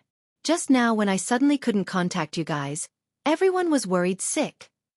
The doctor called Roman began to spread the dispirited atmosphere as he constantly complained and complained. Yes, I know, Dr. Roman. Gudotsi answered Roman helplessly. Matthew noticed that Wuming, the main person who solved the crisis, did not say anything. He was frowning as if he was thinking about something. Mr. Assassin, are you all right? Matthew asked worriedly. Gudotsi, who was talking to Roman, also looked at Wuming. That's right. Mr. Assassin helped us. Please let us know if you have any problems. Gudotsi smiled innocently and looked at Wuming, who was standing behind Stheno and Uriali. Wuming shook his head. I'm fine. I just want to ask you guys something. Ask us. Gudotsi and Matthew looked at each other in confusion. Oh, I need to pick up my master. I'll come back later. Wuming did not wait for them to respond and turned around to leave. By the way, there shouldn't be any danger around here, but a sudden intrusion like just now. You guys should be careful. I'll be back soon. After that, Wuming disappeared. Li Xiang Mashu, that servant is? Roman asked with a slightly dignified tone. He's the one who helped us subdue the two goddesses, Matthew explained. Also, we met a berserker in Assassin's Enchantment. Assassin defeated him easily, Gudotsi said excitedly. Enchantment? I guess that's why we can't contact you. Roman touched his chin and pondered. Then, do you know the real names of the berserker and the assassin who left? And the real names of the two goddesses? Roman's voice became very soft. He looked at Stheno and Uriali carefully. After all, he was a little embarrassed in front of the two goddesses. How dare you talk about the goddesses in front of them, magician who's not here? Stheno was an assassin after all, so he could naturally hear it. My real name is Stheno, and this is my sister, Uriali. Before Gudotsi and the others could react, Stheno said his and Uriali's real names casually. After all, we've been defeated by that man. As goddesses, we're prepared to become his captives. Uriali explained why the two of them had told her their real names without hesitation. She also explained why they were no longer enemies. Is that so? Roman's shoulders drooped helplessly. Gudotsi tried to recall the real names of Wuming and the berserker who was defeated by Wuming. I don't know Mr. Assassin's real name, but as for berserker's real name, I remember Mr. Assassin called him Lancelot. What? Without waiting for Gudotsi to finish, Roman interrupted him in surprise, and even gave Gudotsi a fright. Matthew came to Gudotsi's side and shielded Gudotsi with his body. Then he protested to Roman, Doctor, please keep your voice down. You're scaring the seniors. I'm sorry, but this is shocking news. Roman put his palms together and apologized. Then, his expression turned serious. Matthew and Gudotsi were confused. Judging from your tone, Mr. Assassin called him Lancelot, right? If that's the case, he can't be a nobody. Roman looked at them seriously. Someone who can defeat the Knight of the Lake can't be weak, even if the Knight of the Lake has lost his mind. That assassin is very strong. Doctor, what do you mean? Gudotsi understood. Although you don't know Mr. Assassin's real name, there is no doubt that he can rival the Knights of the Round Table and even surpass them. To be honest, I really don't understand why such a person is Mr. Assassin. Although the Knights of the Round Table have berserker adaptability, I still find it hard to accept. After all, the Knights of the Round Table were noble knights. Even the rebellious knight Mordred didn't do anything that violated the Knight's Code. The reason why Roman was surprised that Wuming, as an assassin, could defeat Berserker was because assassins were generally weak. Generally, they can only be used to collect information and assassinate their master. Let alone Berserker, even caster sometimes can't defeat them, let alone rider, saber, lancer, and archer with 3 mounts. That was why caster and assassin were known as the weakest among the 7 classes.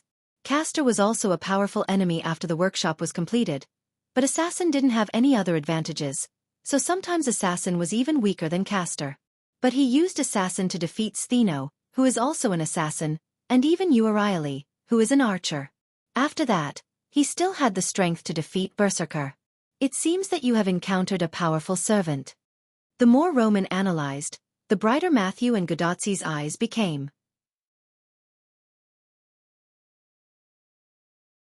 Stheno and Uriali kept smiling as they watched the 3 of them talking. They didn't interrupt. After all, they knew Wu Ming's identity, so they wouldn't be too surprised by some things. And according to the various phenomena just now, he can be said to be a very easy person to get along with. If his master agrees, you can cooperate with them to solve the mutation of Singularity F. If he didn't have a master, I would have asked Tachika to sign a contract with him. With him, I won't worry about your safety anymore. Roman looked regretful. That's great. Matthew, I can solve the singularity soon. Godotzi hugged Matthew happily. Although Roman meant that Matthew couldn't guarantee Godotzi's safety, Matthew knew that Roman didn't think so much, so he didn't say anything. He just smiled and nodded to Godotzi. Matthew! Tachika Fujimaru! Suddenly, a familiar voice came to Godotzi and others.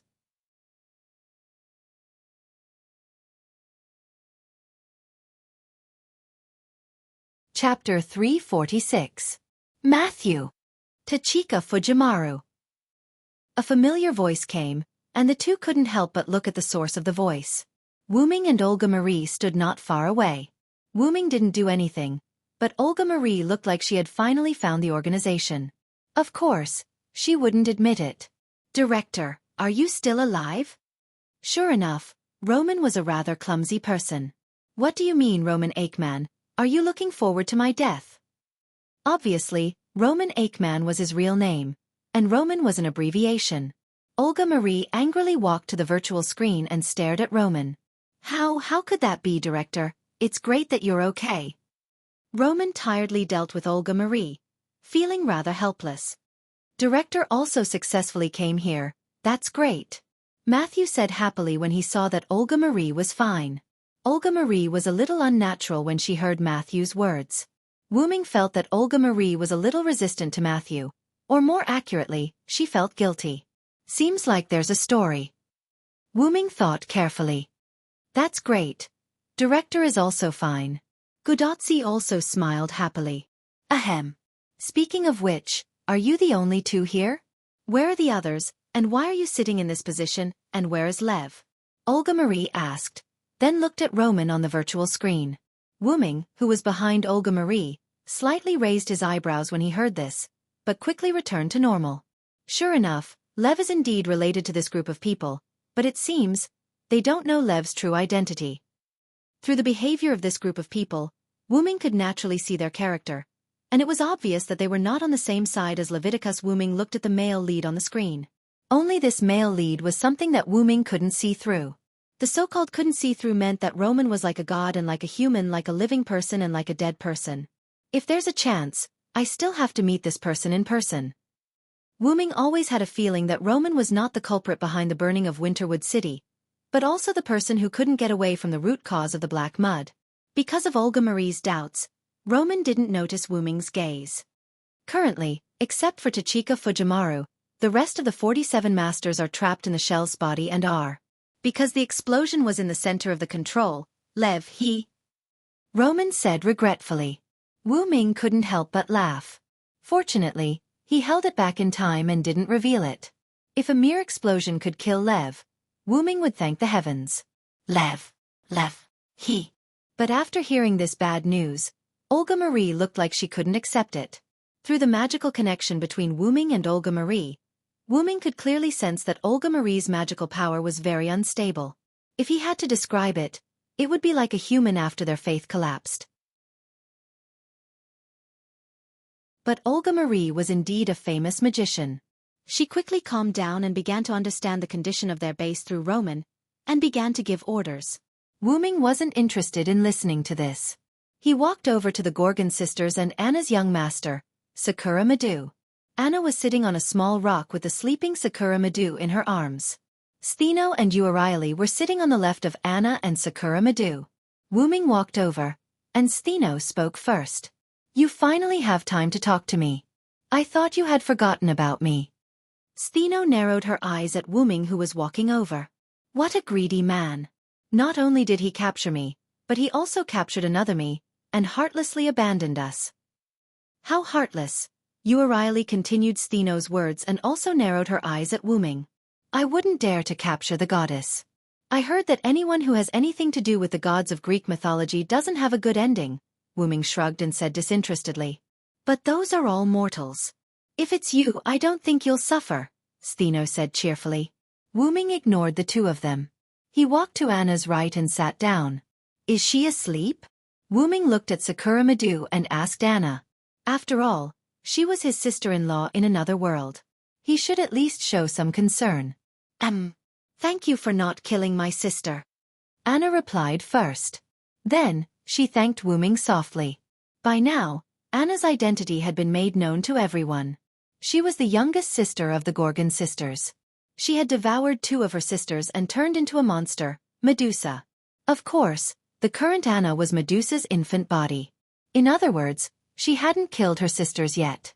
Although she had made up her mind to kill Stheno and Euryale, it was undoubtedly torture for Anna. Stheno and Euryale loved their sister. Just like how Anna would protect Euryale, Anna also loved her sister deeply. If it weren't for the curse, Medusa wouldn't have devoured her sister to protect her chastity. Even though Stheno and Euryale did it willingly, it was still a torture for Medusa. It was the pain of killing her loved ones. I didn't want to see such a curse. That's why I chose to do it. Wu Ming looked at Godotzi and the others as he conversed with Anna. But because of that, I've been on the brink of death, Euryale suddenly interrupted. Jack the Ripper's relic, Mary Ripper, was a curse. There were 3 conditions to trigger the curse. Fog, night, and the target is a female. Back then, Wu Ming had activated the relic during the day. Although Wu Ming had released the fog, which was the dark fog, and the target Euryale was a female Mary Ripper, which didn't fulfill the 3 conditions, only dealt damage. As Wu Ming had deliberately held back and Euryale's skills and the god's core of the goddess helped to block the attack, Euryale didn't die. However, it also caused Euryale to be unable to move. After all, Euryale was indeed injured, and Silent Wonder had placed the pseudo-sky lock on her, which almost caused her to die at Lancelot's hands. Although you came in time to save me, you're the one who caused me to be in danger. Remember to take responsibility. Stheno finished for Euryale. Help me protect my beloved sister, the two of them said in unison.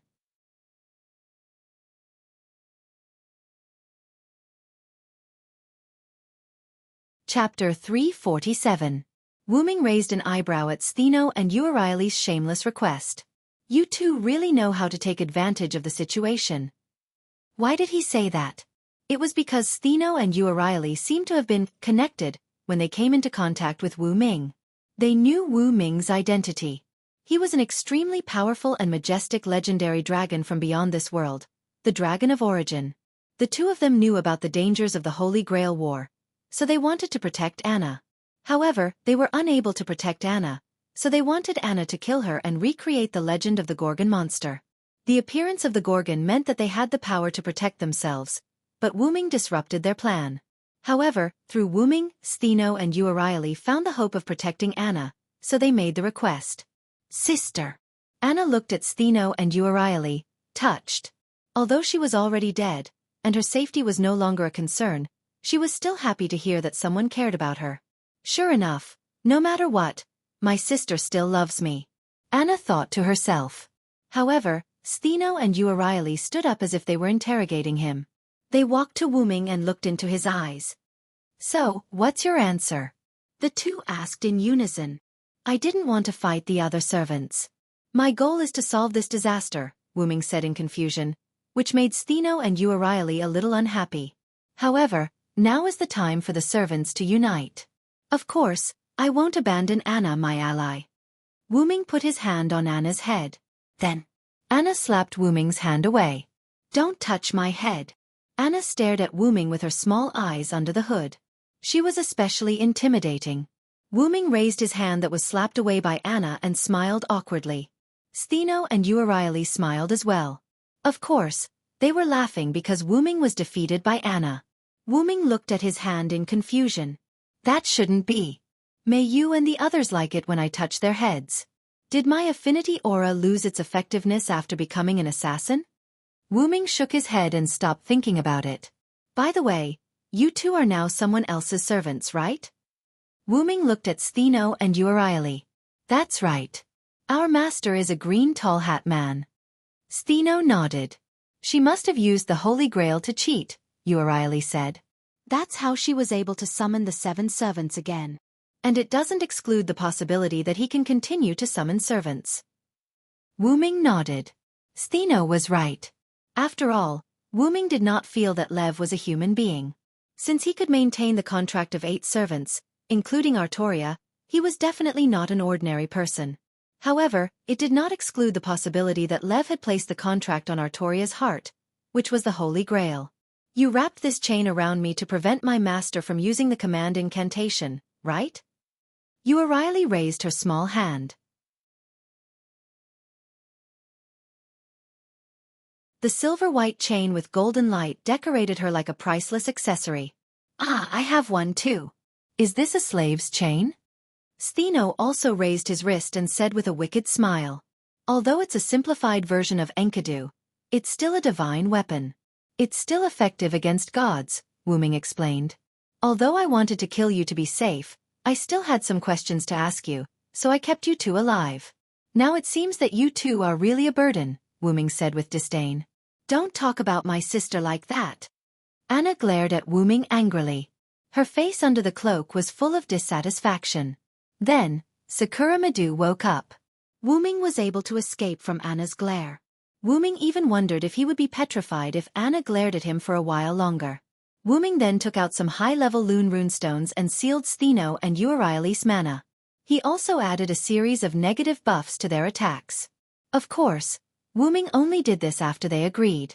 After all, Wu Ming was not a bad person. Cough, cough. Soon, Olga Marie finished giving Roman her orders. Anyway, you will replace me as the commander of Chaldea for now. We'll talk about it after I return, Olga Marie said with an imposing tone as she flipped her hair. Yes, sir. Roman was also affected by Olga Marie's imposing manner. He nodded solemnly. However, Wu Ming shook his head regretfully when he heard Olga Marie's last sentence. After all, Olga Marie was already dead. She could now be considered a heroic spirit. Other humans could enter the heroic spirit palace after death, but Olga Marie would disappear after this crisis was resolved. Moreover, she would truly die. She wouldn't exist in the heroic spirit palace. If possible, I'd better save her. Wu Ming thought to himself. No matter what, Olga Marie was still half a servant to Wu Ming. Even if she had bad intentions at the beginning, Wu Ming now understood Olga Marie. He felt that Olga Marie was still a good person. If he could save her, he should. Are you done with your discussion? Can you answer my question? Wu Ming and the other servants walked towards Olga Marie, Godotzi, and the others. Stheno and Urieli naturally followed Wu Ming. As for Anna, she followed her sister. This resulted in Olga Marie, Matthew, and Godotzi standing on one side, while Wu Ming, Stheno, Urieli, Anna, and Anna's master Sakura Madu stood on the other side. The situation was slightly serious. Wu Ming had 4 servants on his side, while Olga Marie only had Matthew, a demi-servant. At best, he was a human with the power of a servant, but at worst, he was a half-servant. Looking at the slightly tense scene, Roman on the other side of the screen gulped. What do you want to know? Olga Marie calmly looked at Wu Ming, her nominal servant. Please tell me where you came from and your intentions. I will judge whether you can get our help based on your answers. Wu Ming looked into Olga Marie's eyes. Although with Wu Ming's hearing, he was almost as good as Stheno and the others when they were pooping. Is this why you volunteered to be my servant? Olga Marie couldn't help but ask. That's not the point. The point is the name you called when you were in danger, Leviticus. When she heard the name Lev from Wuming's mouth, Olga Marie's eyes suddenly shrank. You know or no, Rafe? You're tuning in to the Xiaofan's Wuxia Tales YouTube channel. Don't forget to subscribe and join us on this journey to catch the most captivating stories.